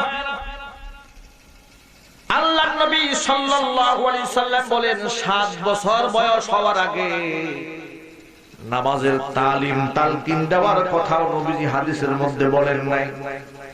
একটা মানব জীবনে সবচাইতে বড় ইবাদত যে নামাজ পড়ার জন্য আমি দুনিয়াতে আসলাম, নবীজি বলেন 7 বছর হয়ে গেলে নামাজের জন্য তালিম দাও। 10 বছর হয়ে গেলে নামাজ না পড়লে পিটাও। নামাজের মতো এত গুরুত্বপূর্ণ সাবজেক্ট নবীজি 7 বছর আগে বলতেও বলেন নাই। আর সেই জায়গায় আপনি 4 বছর বয়সের মধ্যে এতগুলো বই পুস্তক মাথার মধ্যে উঠায় দিয়েছেন। ওরা 4 বছরে ইঞ্জিনিয়ার বানায় ফেলবে। ওর নিজের চাইতে বইয়ের ওজন ভারী হয়ে যায়। জোরে কোন ঠিক কিনা? কে বলেছে? আপনি আপনার সন্তানের প্রতি দরদ দেখাচ্ছেন। আপনি তো আপনার সন্তানের মেজাজটাকে নষ্ট করে দিচ্ছেন, ঠিক কিনা? এই সময়টা ছিল পিতা মাতার মহব্বত পাওয়ার বয়স, ভালোবাসা পাওয়ার বয়স, দরদ পাওয়ার বয়স। আর বেশি খেয়ে ফেলছে মোবাইল ফোনে, বেশি খেয়ে ফেলছে স্টার জলসা চ্যানেলে।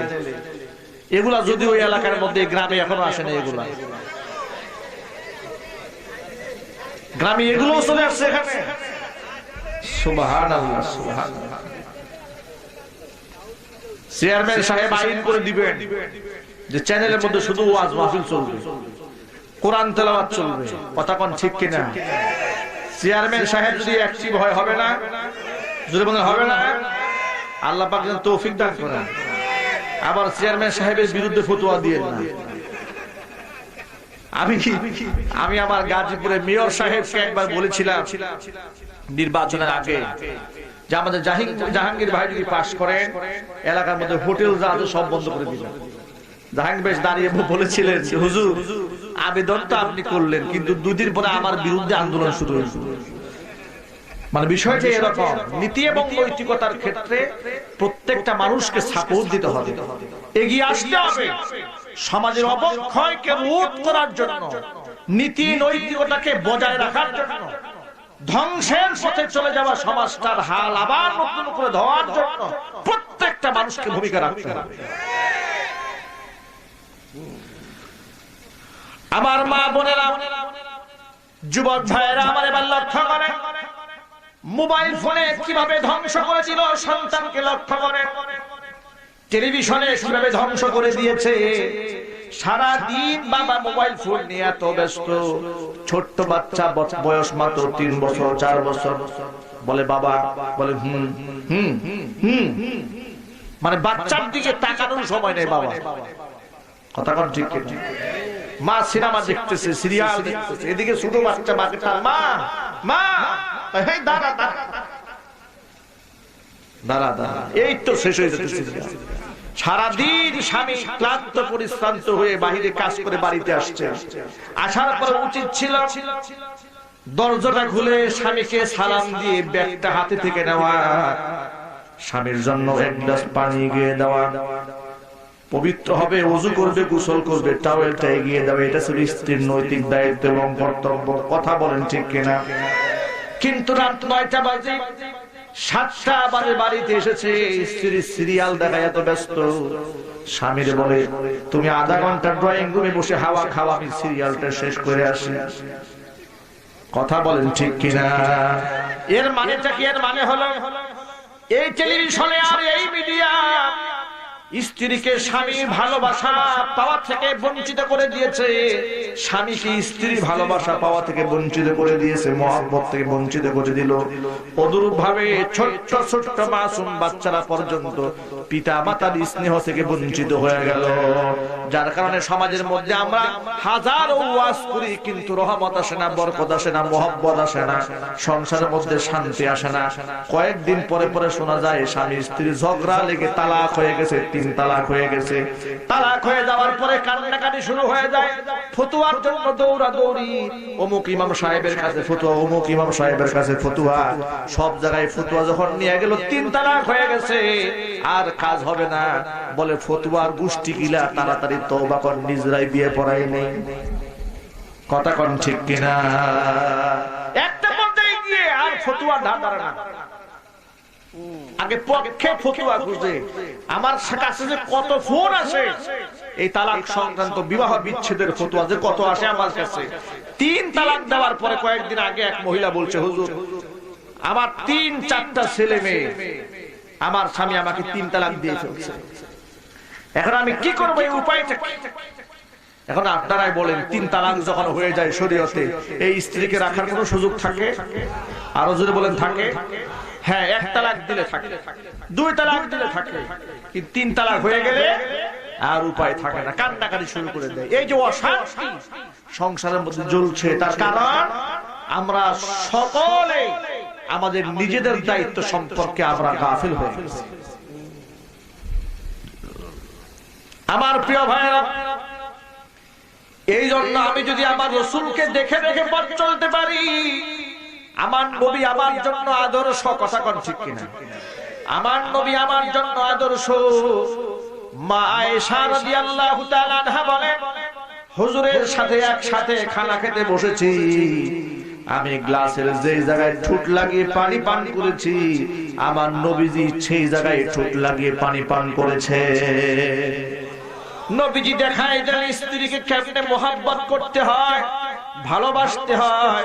মা আয়েশা রাদিয়াল্লাহু তাআলা আনহা আরেকটা হাদিসের মধ্যে বলেন, একবার হুজুর পাক সাল্লাল্লাহু আলাইহি ওয়াসাল্লাম এসে দেখেন আমার রান্না বান্না হয় না, নবীজি ক্লান্ত পরিশ্রান্ত। একটা বারের জন্য নবীজি আমার ধমক দেন না, আয়েশারে সারাদিন কি করছো, রান্না হইল না কেন, এমন কথা বলেন নাই, বরং রান্না ঘরে ঢুকে নিজের হাতে তরকারি কুটে রান্নার কাজে আমাকে বিশ্ব নবী আমাকে সাহায্য করেছে। আমার ভাইরা, যুবক ভাইরা, আপনি যদি আমার রাসূলকে দেখে দেখে স্ত্রীকে এমন মহব্বত আর ভালোবাসা দিতে পারেন, আল্লাহর কসম করে বলি, ওই সংসারের মধ্যে অশান্তি নেমে আসবে না। আপনি যখন ঘরের মধ্যে ঢুকবেন, হুজুর বলেন সালাম দিয়া ঘরে ঢুকো। যেই পুরুষ তার ঘরের মধ্যে সালাম দিয়া ঢুকে, যতক্ষণ পর্যন্ত সে ঘরের মধ্যে অবস্থান করে, রহমতের ফেরেশতারা ঘরটা তাদের পাখার নিচে আবৃত করে নেয়। এই ছোট্ট ছোট্ট আমল রাসূলকে দেখে দেখে শিখে, হুজুরকে দেখে দেখে শিখো। আনাস রাদিয়াল্লাহু তাআলা আনহু হুজুরের খাদেম, কি কপাল তার, 10 বছর রাসূলকে কাছে থেকে দেখেছে। সুবহানাল্লাহ। তার থেকে বর্ণিত হাদিস হযরত আনাস বলেন, বুখারীর হাদিসটা লক্ষ্য করেন, হযরত আনাস বলেন, খারাজনা মান নবী সাল্লাল্লাহু আলাইহি ওয়াসাল্লাম মিনাল মসজিদিন নববী, নবীজির সাথে একসাথে নামাজ পড়ে মসজিদ নববী থেকে বের হলাম। ফাজা আর রাজুল, এমন সময় জনৈক ব্যক্তি এসে আমার রাসূলকে প্রশ্ন করে বলেন, মাতা তাকুমুস সাআ ইয়া রাসূলুল্লাহ, ও আল্লাহর নবী, আপনার কাছে জানতে চাই, আপনি বলেন কিয়ামত কবে কায়েম হবে? আপনারা বলুন তো, কিয়ামত কবে কায়েম হবে? এই তারিখ কি রাসূলের জানা ছিল? জুড়ে বলেন, কিয়ামত কবে কায়েম হবে এই তারিখ কি রাসূলের জানা ছিল? না, রাসূল পাক সাল্লাল্লাহু আলাইহি ওয়াসাল্লামকে আল্লাহ পাক আলামতগুলো জানিয়ে দিয়েছিলেন, কিন্তু দিন তারিখ কিয়ামত কবে কায়েম হবে এটা রাসূল পাক সাল্লাল্লাহু আলাইহি ওয়াসাল্লাম জানতেন। হাদিস শরীফের মধ্যে এসেছে ফাসাকাতা, নবীজি চুপ থাকলেন, কোনো জবাব দিলেন না। লোকটা আবার জিজ্ঞেস করলেন, নবীজি আপনি বললেন না মাতা তাকুমুস সাআ, কিয়ামত কবে কায়েম হবে? নবী তাও জবাব দিলেন না। এবার লোকটা তৃতীয়বার আবার জিজ্ঞেস করলেন, মাতা তাকুমুস সাআ ইয়া রাসূলুল্লাহ, আল্লাহর নবী আপনি বললেন না কিয়ামত কবে কায়েম হবে? আল্লাহর হাবিব সাল্লাল্লাহু আলাইহি ওয়াসাল্লাম সাহাবীকে এবার পাল্টা প্রশ্ন করে বলেন, ফামা আদাত্তালাহা, এর সাহাবী কিয়ামতের কথা বারবার তুমি জানতে চাচ্ছ, তুমি বলো কিয়ামতের জন্য তোমার প্রস্তুতি কি? মাঠ বড় ভয়াবহ মাঠ, প্রিপারেশন কি, পুঁজি কি, ব্যালেন্স কি? সাহাবী তখন কি জবাব দিলেন? সাহাবী বলেন, নবীজি কিয়ামতের জন্য অনেক নামাজ, অনেক রোজা, অনেক তাহাজ্জুদ জমা করতে পারি নাই, তবে আমি দিল থেকে আল্লাহ এবং তার রাসূলকে ভালোবাসি। এই এতটুকু কথা সাহাবী বললেন। হুজুর তখন কি জবাব দিলেন? রাসূল বললেন, আল মারউ মা মান আহাব্বা ওয়া আনতা মা'আল্লাযী আহাব্বাতা, এই জমিনের যে যাকে ভালোবাসবে তার সাথেই তার কিয়ামত নসিব হয়ে যাবে। এই জন্য আমাদের হাসর হবে রাসূলুল্লাহর সাথে ইনশাআল্লাহ। সবাই বলুন ইনশাআল্লাহ। রাসূলের সাথে আমাদের হাসর হবে ইনশাআল্লাহ। নাকি ফিরাউনের সাথে হবে, কারুনের সাথে হবে, আবু জেহেলের সাথে হবে না? আবু জেহেলের সাথে হবে না। আমাদের হাসর হবে বিশ্বনবী মুহাম্মদ রাসূলুল্লাহ সাল্লাল্লাহু আলাইহি ওয়াসাল্লাম। এখন রাসূলের সাথে যদি আমরা হাসর চাই, রাসূলের সাথে যদি জান্নাত চাই, কোন পদ্ধতিতে যেতে হবে নবী নিজেই বলে দিয়েছেন, মান আহাব্বা সুন্নতি ফাকাদ আহাব্বানি ওয়া মান আহাব্বানি কানা মাই ফিল জান্নাহ। শুধু মুখে আমি রাসূলকে ভালোবাসি বললেই ভালোবাসা হয়ে যাবে না। ভালোবাসার প্রমাণ হলো মান আহাব্বা সুন্নতি, আমাকে ভালোবাসার মানে হলো আমার সুন্নতকে ভালোবাসা। যেই ব্যক্তি আমার সুন্নতকে ভালোবাসলো সেই ব্যক্তি আমি নবীজিকে ভালোবাসলো। ওয়া মান আহাব্বানি কানা মাই ফিল জান্নাহ, যেই ব্যক্তি আমি নবীজির ভালোবাসলো ওই ব্যক্তি আমার সাথে জান্নাতের মধ্যে থাকবে। একটা হাদিসের মধ্যে এসেছে আল্লাহর রাসূল বলেন, ও সাহাবীরা,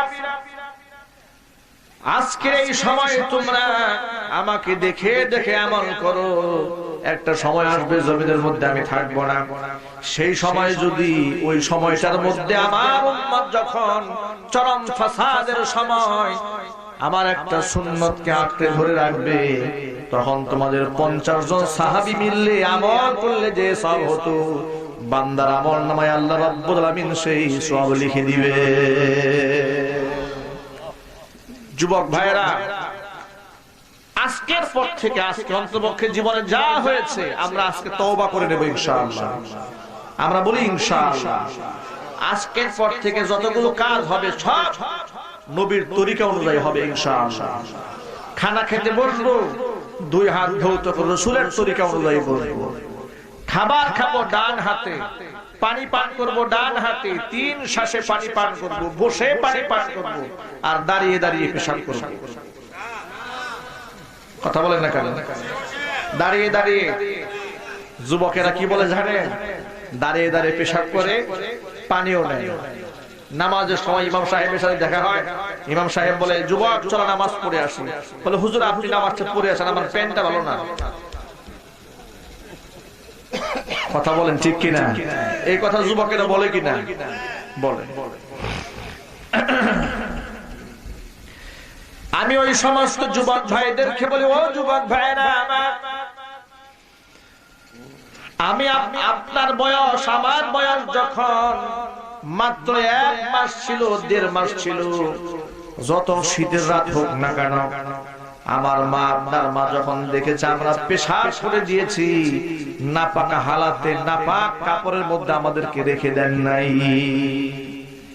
সাথে সাথে পেশাবের ন্যাকড়াটা সরিয়ে শুকনা ন্যাকড়া দিয়ে সুন্দর করে মুছে পবিত্র ন্যাকড়া পবিত্র বিছানার মধ্যে আমাকে আপনাকে শুয়াই রেখেছে। কথা বলেন ঠিক কিনা? যতদিন পর্যন্ত শিশুকাল থেকে আমার মা আপনার মা আদর স্নেহ করে মহব্বত করে পাক পবিত্র রেখেছেন, সে আপনি যখন বড় হয়ে গেলেন, আপনার বয়স যখন 20 কিংবা 22 হয়ে গেল, বিশ্ববিদ্যালয়ে আপনি লেখাপড়া করেন, আপনি ইহুদি এবং খ্রিস্টানদের কালচারের সাথে মিলাই গিয়ে আপনি রাস্তায় দাঁড়ায় দাঁড়ায় পেশাব করেন এবং পেশাব করার পরে পেশাবের সিটা আপনার জামার মধ্যে নিয়ে আপনি সারাদিন ঘুরে বেড়ান। বিশ্বনবীর হাদিস থেকে শিক্ষা গ্রহণ করেন, আমার কাছ থেকে শিখতে হবে না। রাসূল পাক সাল্লাল্লাহু আলাইহি ওয়াসাল্লাম কবরের পাশ দিয়ে হেঁটে গেলেন। আব্দুল্লাহ ইবনে মাসউদ রাদিয়াল্লাহু তাআলা আনহু হচ্ছেন হাদিসের রাবী, তিনি হাদিসটা বর্ণনা করেছেন। তিনি বলেন, আল্লাহর নবী দুটি কবরের পাশ দিয়ে হেঁটে যাওয়ার সময় রাসূল পাক সাল্লাল্লাহু আলাইহি ওয়াসাল্লাম বললেন, ইন্নাহুমা লা ইউআযাবান, এদেরকে কবরের মধ্যে আযাব দেওয়া হচ্ছে। ওয়া মা ইউআযাবানি ফি কাবীর, তবে কবরের মধ্যে বড় কোনো পাপের কারণে এদেরকে আযাব দেওয়া হচ্ছে না। আম্মা হাদুহুমা, প্রথম ব্যক্তিকে আযাব দেওয়া হচ্ছে ফাকানা লা ইস্তাতিরু মিনাল বাউলি, কারণ এই ব্যক্তি পেশাবের নাপাক থেকে নিজেকে বাঁচিয়ে রাখতো না, গায়ের মধ্যে পেশাব রাখতো, পেশাব করে পানি নিত না, এই জন্য কবরের মধ্যে আযাব হচ্ছে। বিশ্বনবী সাল্লাল্লাহু আলাইহি ওয়াসাল্লাম আরেকটা হাদিসের মধ্যে এসেছে, আম্মাতু আযাবিল কবরি ফিল বাউলি, কবরের মধ্যে অধিকাংশ ব্যক্তির আযাব হয় সাধারণত পেশাবের নাপাক থেকে নিজেকে না বাঁচানোর কারণে। অতএব রাসূল পাক সাল্লাল্লাহু আলাইহি ওয়াসাল্লাম বলেন, ফাস্তানজিহু মিনাল বাউলি, পেশাবের নাপাক থেকে নিজেকে বাঁচায় রাখো। ও যুবক ভাইরা আমার, এমন হাদিস শোনার পরে আমরা কবরকে বিশ্বাস করি না করি না? কবরে আযাব হবে না হবে না?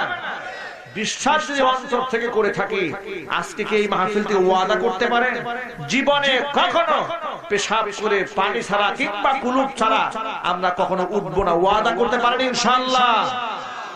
আল্লাহ তুমি আমাদেরকে পবিত্র হওয়ার তৌফিক দান করো, জোরে বলুন আমিন। নাপাক হালাতে থাকবে না। দ্বিতীয় ব্যক্তির আযাব হচ্ছে কেন?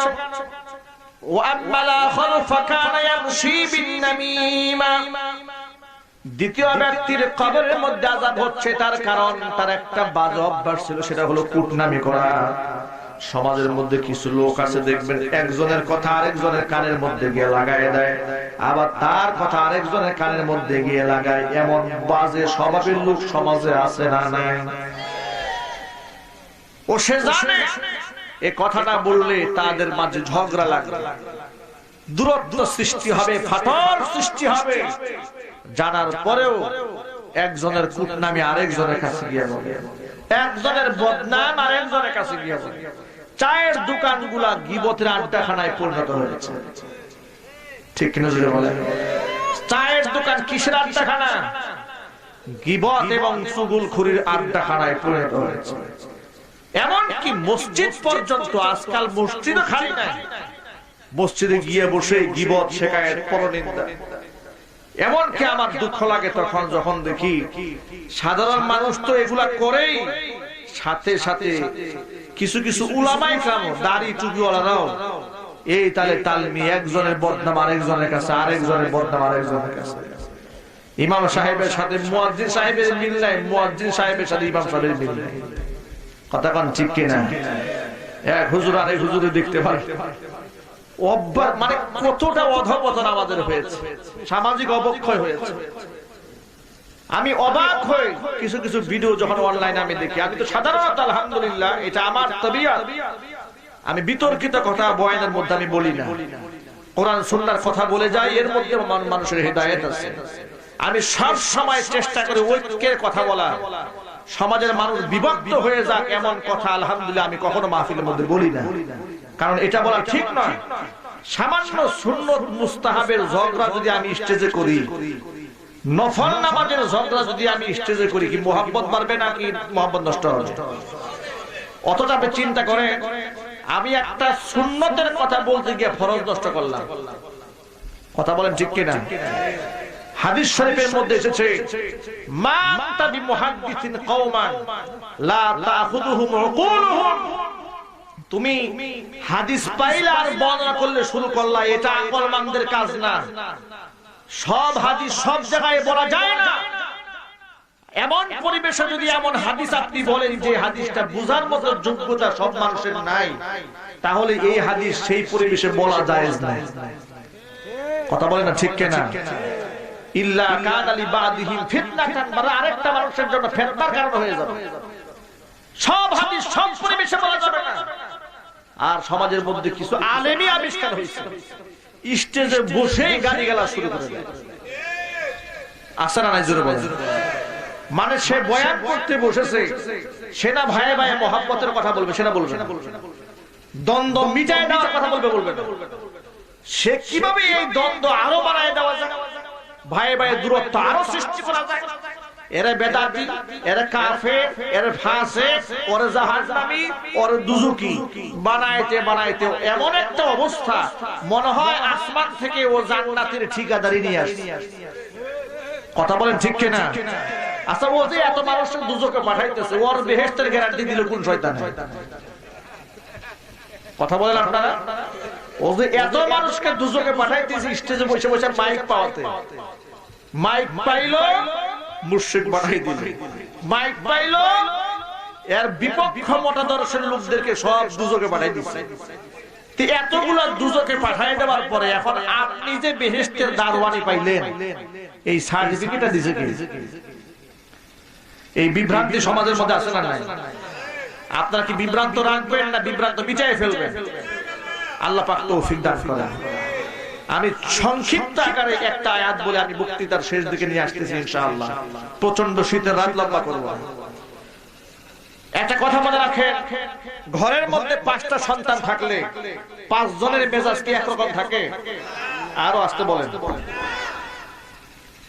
যারা বাবারা এখানে আছেন, ভাইরা আছেন, আপনারা তো বুঝছেন, একই মায়ের গর্ভের সন্তান, একই পিতার ঔরসজাত, গায়ের রং একরকম হয়, চেহারা একরকম হয়, মেজাজ একরকম হয় না? একরকম হয়। একই মায়ের সন্তান একজনের ব্যবহার দেখলে কলিজা ঠান্ডা হয়ে যায়, আবার আরেকজনের ব্যবহার দেখলে মানুষ আজরাইলেতে বেশি ভয় পায়। ঠিক কিনা? একই মায়ের সন্তান, একই খাবার খেয়ে দুজনে একসাথে বড় হয়েছে, একই প্রতিষ্ঠানে লেখাপড়া করে দুজনে মাস্টার্স ডিগ্রি কমপ্লিট করেছে। একজনে যেখানে চাকরি দেয় সেখানে ঝগড়া লাগায়, আরেকজনে যেখানে চাকরি দেয় সেখানে মহব্বত লেগে যায়। ঠিক কিনা? বুঝা গেল? মেজাজ ফিতরাতান তবিয়ত ভিন্ন ভিন্ন থাকবে, এটা স্বাভাবিক। এর একটা কারণ আছে। আল্লাহর নবী বিশ্বনবী জনাব মুহাম্মদ রাসূলুল্লাহ সাল্লাল্লাহু আলাইহি ওয়াসাল্লাম বলেন, আল্লাহর কাছে আমি 3টা জিনিস চাইলাম, আল্লাহ আমাকে 2টা জিনিস দিলেন, একটা জিনিস আমাকে আল্লাহ দিলেন না। 2টা দোয়া কবুল হলো, একটা কবুল হলো না। 1 নাম্বার জিনিস হলো রব্বুল আলামিন বিগত উম্মতগুলোকে যে আযাব দিয়ে ধ্বংস করেছো, আমার উম্মতরে সেই আযাব দিয়া গজব দিয়া তুমি ধ্বংস করো না। আল্লাহ দোয়া কবুল করে নিলেন। এই যে সমাজে সুদখোর ঘুষখোর জানাকার যারা আছে, মুসের মধ্যে তেল লাগানোর বলে যে এত কুকাম করি আযাব হয় না কেন? হুজুররা এত কিছু বলে আযাব হয় না কেন? একটা কথা আছে, কার ওসিলাই সিন্নি খাইলা মোল্লা চিল্লা না। কথা কোন ঠিক কি না? তোমাকে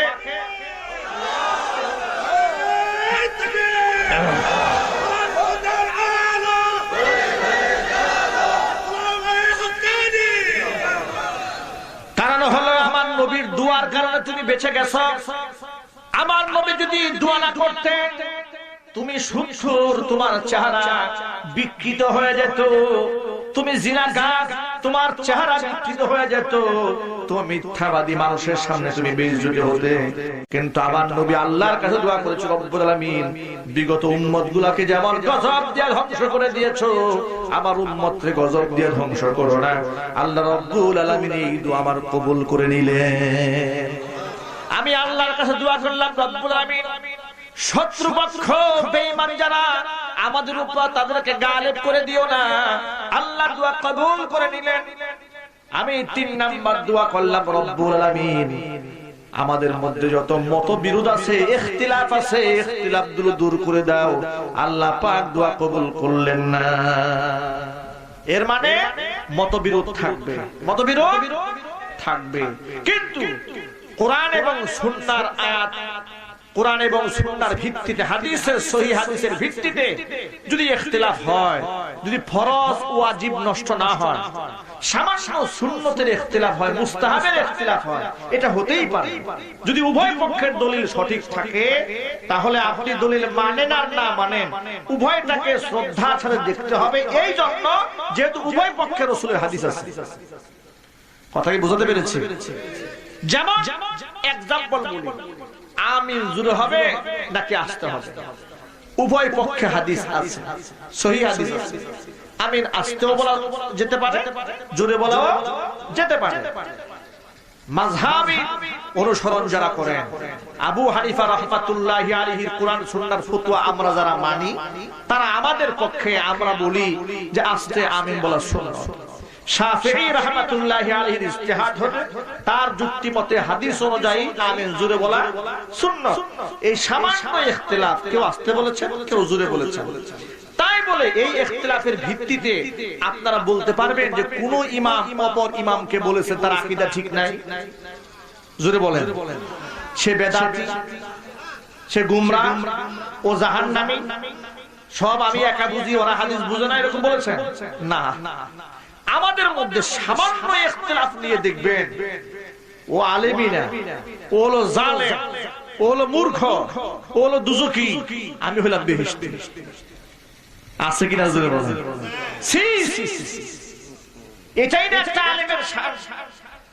এই তথাকথিত আলেমরা সমাজটাকে ধ্বংস করে দিয়েছে। মাহফিলের নামে এলাকার মধ্যে ভাইয়ে ভাইয়ে ঝগড়া লাগিয়ে দিয়েছে। একটা কথা মনে রাখবেন, যে আলেম সমাধানের কথা বলে তারা কল্যাণের কথা বলে। যে আলেম সামান্য সুতানাতা সুন্নত মুস্তাহাব নিয়ে ঝগড়া করে, সমাজে ভাই ভাই ঝগড়া লাগিয়ে দেয়, মারামারি লাগিয়ে দেয়, সে আলেম না, সে হচ্ছে কোরআন সুন্নাহর দুশমন। একটা আয়াত শিক্ষা গ্রহণ করেন, একটা আয়াত দিয়ে বয়ান শেষ হবে ইনশাআল্লাহ। কোরআন মাজিদের সূরাতুল হুজুরাতের 10 নম্বর আয়াতে আল্লাহ পাক বলেন, ইন্নামাল মুমিনুনা ইখওয়াতুন ফাআসলিহু বাইনা আখাওয়াইকুম ওয়াত্তাকুল্লাহা লাআল্লাকুম তুরহামুন। আল্লাহ পাক বলেন, অবশ্যই মুমিনরা তো একে অপরের ভাই ভাই। ভাই ভাই যদি ঝগড়া লেগেও যায়, ইখতিলাফ হয়েও যায়, ঝগড়াকে জিয়ায়ে রেখো না। ঝগড়া লেগে গেল, আগুন লেগে গেছে, অশান্তি, ওই আগুনের মধ্যে পেট্রোল ঢেলে দিও না। ঠিক কিনা? আছে না নাই? অনেক লোক আছে দেখবেন, আগুন জ্বলছে, ওর মধ্যে পেট্রোল ঢালে, কেরোসিন ঢালে, যাতে করে এটা আরো আগুন লাগে, দ্বন্দ্ব যেন আরো ভালো করে লাগে। না, এটা করা যাবে না। কোরআন বলে মুমিনরা ভাই ভাই, ফাসলিহু বাইনা আখাওয়াইকুম। ঝগড়া যদি লাগে, বিবাদ যদি সৃষ্টি হয়ে যায়, বিবাদটাকে জিয়ায় রাখতে দিও না। ফাসলিহু বাইনা আখাওয়াইকুম, ভাই ভাই দ্বন্দ্ব মিটায়ে ফেলো, সংশোধনের পথে হাঁটো। ওয়াত্তাকুল্লাহ, আমি আল্লাহকে ভয় করো, লাআল্লাকুম তুরহামুন, তাহলে তোমাদের উপর আমার রহমত বর্ষিত হবে। আরেকটা কাজ করবা, ইয়া আইয়ুহাল্লাযীনা আমানু লা ইয়াসখার কওমুম মিন কওমিন আসা আইয়াকুনু খায়রান মিনহুম ওয়ালা নিসাউম মিন নিসাইন আসা আইয়াকুননা খায়রাম মিনহুন্না। আল্লাহ পাক বলেন, ও ঈমানদারেরা, তোমরা একে অপরকে উপহাস করো না, একে অপরকে তুচ্ছ জ্ঞান করো না, হেয় প্রতিপন্ন মনে করো না, অমুকরে তুচ্ছ জ্ঞান করো না। লা ইয়াসখার কওমুম মিন কওমিন আসা, যাকে তুমি তুচ্ছ মনে করেছো, আমি আল্লাহর কাছে তোমার চাইতে তার মর্যাদা বেশিও থাকতে পারে। ঠিক কিনা? এভাবে আল্লাহ সুবহানাহু ওয়া তাআলা আমাদের সমাধানের রাস্তা দেখিয়েছেন। আমরা কি পারবো ইনশাআল্লাহ ভাই ভাই মহব্বতের সাথে থাকতে? পারবো ইনশাআল্লাহ। আচ্ছা, একটা জায়গায় কি একমত আছে, নামাজ কয় ওয়াক্ত? আরো জোরে বলেন, নামাজ কয় ওয়াক্ত? এটা কি সুন্নাত না ফরজ? এটা নিয়ে দ্বন্দ্ব আছে। তাহলে দ্বন্দ্ব যেহেতু এই ব্যাপারে নাই, সবাই মিলে 5 ওয়াক্ত নামাজ জামাতে হবে ইনশাআল্লাহ। হাত উঁচা করেন, হাত উঁচা করেন, আল্লাহ কবুল করেন। হাত নামান। এখন আপনারা বলেন, পর্দা করা সুন্নাত না ফরজ? এটা কি কোনো ইখতিলাফ আছে? তাহলে আজকের পর থেকে পর্দা হবে ইনশাআল্লাহ। আরেকটা বিষয়, দাড়ি রাখার আমল এটা ওয়াজিব। পৃথিবীর সমস্ত মুফতিরা এই ব্যাপারে একমত। আজকের পর থেকে দাড়ি থাকবে ইনশাআল্লাহ। কোন কোন যুবকের হিম্মত আছে ইনশাআল্লাহ আমি হাত দেখতে চাই। এটা কি থাকবো হিম্মত? এটা বাড়ি পর্যন্ত অনেক লোক আছে বউরে খুব দৌড়ায়, বাড়িতে গেছে বউ এমন ধমক দিছে দারিদ্র লইয়া পালাইছে। আলহামদুলিল্লাহ, আল্লাহ কবুল করেন, জোরে বলেন আমিন। আচ্ছা, এক বাদশা তার শখ হইল উনি বউরে খুব ভয় পায়। তো তার মনে একটা আশা জাগলো যে আমি যে আমার বউরে এত ভয় পাই, আমার মতো কি সবাই বউরে ভয় পায় কিনা, তার দেখার একটু শখ হইল। উনি তার মন্ত্রী পরিষদের লোকদেরকে জমা করে বলছে, আচ্ছা মন্ত্রী পরিষদের লোকেরা, তোমাদের মধ্যে যারা যারা বউকে ভয় পাও তারা সব ডান পাশে আসো, আর যারা ভয় পাও না তারা বাম পাশে থাকো। সবগুলা লোক ডান পাশে চলে আসছে, একটা লোক বাম পাশে বসে আছে। রাজা মশাই মনে মনে চিন্তা করলো, যাক তাহলে মন্ত্রী পরিষদের ভিতরে একজন লোক তো পাওয়া গেছে বউরে ভয় পায় না, একটা লোক তো পাওয়া গেছে।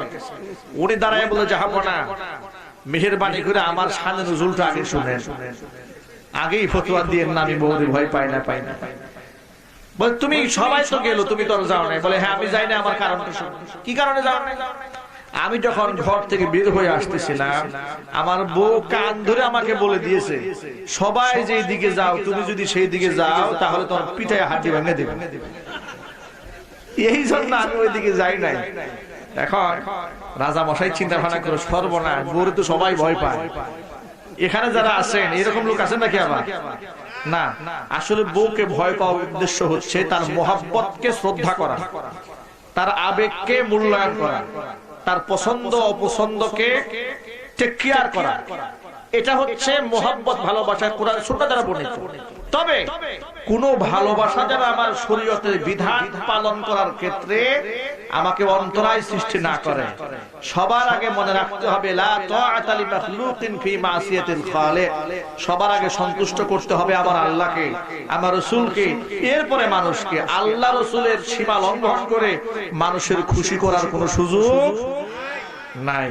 এই জন্য বউ হাসলো না কাঁদলো, দাড়ি রাখার ব্যাপারে, নামাজ পড়ার ব্যাপারে, পর্দা পুশিটা করার ব্যাপারে কোন ছাড় আছে? কোন ছাড় আছে? কোন ছাড় নাই। আল্লাহ সুবহানাহু ওয়া তাআলা আমাদের সকলকে রাসূলের সুন্নাহ মানার তৌফিক দান করেন, নবীজির সাথে আল্লাহ আমাদের জান্নাত দান করেন। সকলে আপনি ইস্তিগফার করুন। আস্তাগফিরুল্লাহ, আস্তাগফিরুল্লাহ রাব্বি মিন কুল্লি যামবি ওয়া আতুবু ইলাইহি ওয়া লা হাওলা ওয়া লা কুওয়াতা ইল্লা বিল্লাহিল আলিয়্যিল আযীম। আল্লাহুম্মা সাল্লি আলা মুহাম্মাদিন ওয়া সকল ভাইদের পক্ষ থেকে একটা অনুরোধ এসেছে আযান শোনাবার জন্য। তো আসলে আযানটা এখন অনেক রাত, মাইকের আওয়াজ অনেক দূরে যায়, আমি পরিপূর্ণ আযানটা দেব না, আমি সামান্য, তবে আপনাদের মনের আবেদনটাও না মিটালে আবার যাওয়ার সময় বদনাম বলবেন, এই জন্য সামান্য পরিমাণ আমি ইনশাআল্লাহ শোনাবো। আপনারা ইউটিউবে তো পুরো আযানটা শুনেছেন, আমি সামান্য শোনাচ্ছি।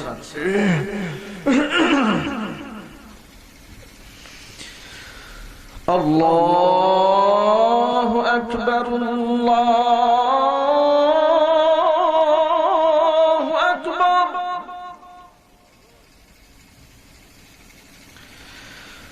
আল্লাহু আকবার,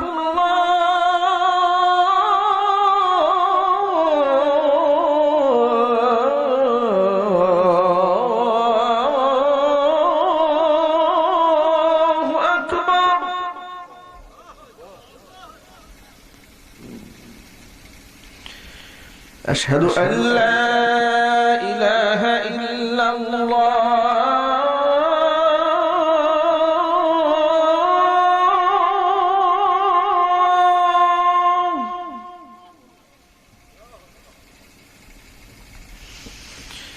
أشهد أن لا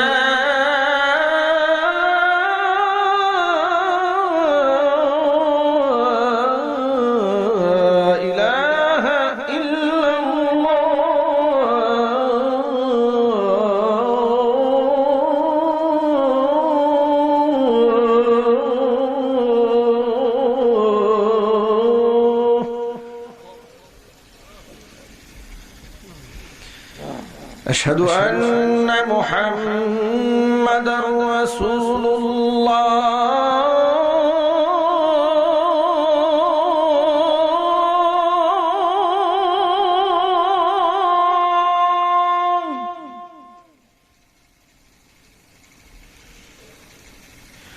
أشهد أن محمدًا رسول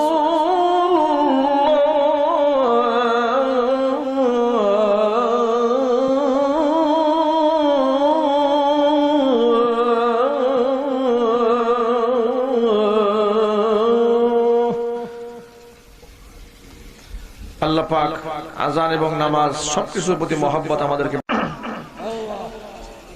ربنا ظلمنا أنفسنا وإن لم تغفر لنا وترحمنا لنكونن من الخاسرين ربنا لا تزغ قلوبنا بعد إذ هديتنا وهب لنا من لدنك رحمة إنك أنت الوهاب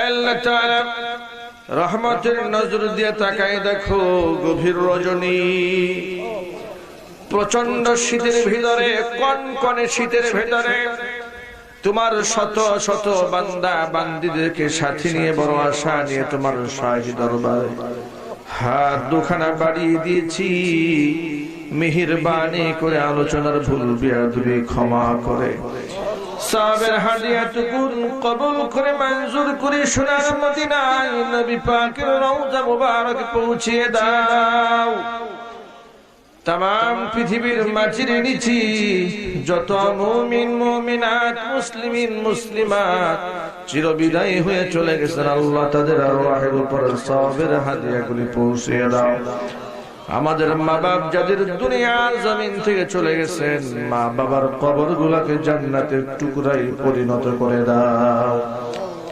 আত্মীয় স্বজন যারা অন্ধকার কবরে চলে গেছেন কবরে আযাব কিয়ামত পর্যন্ত বন্ধ করে দাও আল্লাহ তাআলা চন্দ্রাইল উত্তর পাড়া জামে মসজিদ ও যুব সমাজকে তুমি কবুল করে নাও এই মসজিদকে কিয়ামত পর্যন্ত কবুল করে নাও যে যুবক ভাইরা টাকা দিয়ে পয়সা দিয়ে বুদ্ধি দিয়ে শ্রম দিয়ে সময় দিয়ে এই জান্নাতের বাগান সাজিয়েছেন খালি হাতে কাউকে ফিরে দিও না সকলকে বেগুনা মাসুম বানিয়ে দাও আমার প্রবাসী ভাইরা অর্থনৈতিকভাবে সাহায্য করেছেন দোয়া চেয়েছেন প্রবাসী ভাইদেরকে কবুল করে নাও প্রবাসী ভাইদের জিন্দেগীর গুনাহ খাতাগুলি মাফ করে দাও তাদের কামাই রুজির মধ্যে ভরপুর বরকত দান করে দাও আল্লাহ তাআলা এত দূরে থাকে পিতামাতা ছেড়ে সন্তানদেরকে ছেড়ে আল্লাহ সবরের সাথে ধৈর্যের সাথে সহিষ্ণুতার সাথে দায়িত্ব পালন করার জন্য তৌফিক দান করে দাও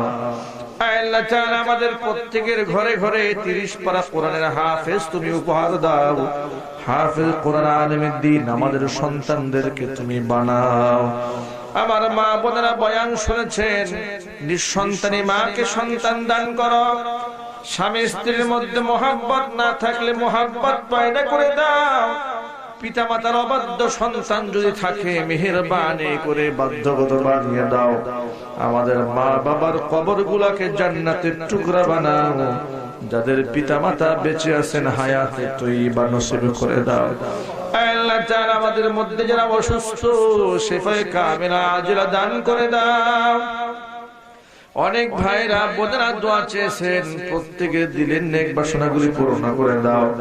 আয় আল্লাহ তাআলা, খাস করে চেয়ারম্যান সাহেব দোয়া চেয়েছেন, মেহেরবানি করে দ্বীন ও ইসলামের খেদমত করার তৌফিক দান করে দাও। উলামায়ে কেরামের সাথে সুসম্পর্ক বজায় রেখে কোরআন সুন্নাহ অনুযায়ী হক পথে চলার তৌফিক দান করে দাও। সমাজের খেদমত যেভাবে করা দরকার সেইভাবে করার তৌফিক দান করে দাও। অত্র এলাকায় যত মুর্দেগান কবর মাটিতে মেহমান হয়ে চলে গেছেন, কিয়ামত পর্যন্ত কবর আযাবকে বন্ধ করে দাও। আয় আল্লাহ তাআলা, প্রচন্ড শীতের রাত, রহমতের নজর দিয়ে তাকাই দেখো, তোমার একজন বান্দাও ময়দান ছেড়ে গেল না। কোরআন সুন্নাহকে তারা এত ভালোবাসে, আলেমের কণ্ঠে বয়ান শুনতে তারা এত পছন্দ করে। তোমার কোরআনকে, তোমার হাবিবের সুন্নাহকে, উলামায়ে কেরামদেরকে যারা এত মহব্বত করেছে, খালি হাতে একজনকেও ফিরিয়ে দিও না, সকলকে বেগুনাহ মাসুম বানিয়ে ঘরের মধ্যে ফিরিয়ে দাও। কাল হাসরের কঠিন ময়দানে মানুষ যেদিন পানি পানি বলে চিৎকার মারতে থাকবে, আল্লাহ তোমার হাবিবের হাতে হাউজে কাউসারের ফয়সালা করে দাও। তোমার হাবিবের শাফাত আমাদের সকলের জন্য ওয়াজিব বানিয়ে দাও। কাল হাসরের কঠিন ময়দানে মাবুদ গো, তোমার হাবিবের সাথে আমাদের জান্নাত নসিব করে দাও। জমিনে যতদিন বেঁচে থাকি তোমার হাবিবের সুন্নাহ মোতাবেক জীবন পরিচালনার তৌফিক দান করে দাও। আয় আল্লাহ তাআলা, ৫৬,০০০ বর্গ মাইলের সোনার বাংলাদেশটাকে তুমি হেফাজত করো। দেশের প্রতিটি মানুষের জান মাল ইজ্জত আবরু সম্ভ্রম তোমার কুদরতি হাতে উঠাই দিলাম, কবুল করে নাও। দেশের প্রত্যেকটি মাদ্রাসাকে কিয়ামত পর্যন্ত কবুল করে নাও। রব্বির হামহুমা কামা রব্বায়ানি সগীরা তাকাব্বাল মিন্না ইন্নাকা আনতাস সামিউল আলিম ওয়া তুব আলাইনা ইয়া মাওলানা ইন্নাকা আনতাত তাওয়াবুর রহিম। সুবহানা রাব্বিকা রাব্বিল ইজ্জাতি আম্মা ইয়াসিফুন وسلام على المرسلين والحمد لله رب العالمين. واجعل آخر كلمتنا عند الموت لا إله إلا الله محمد رسول الله.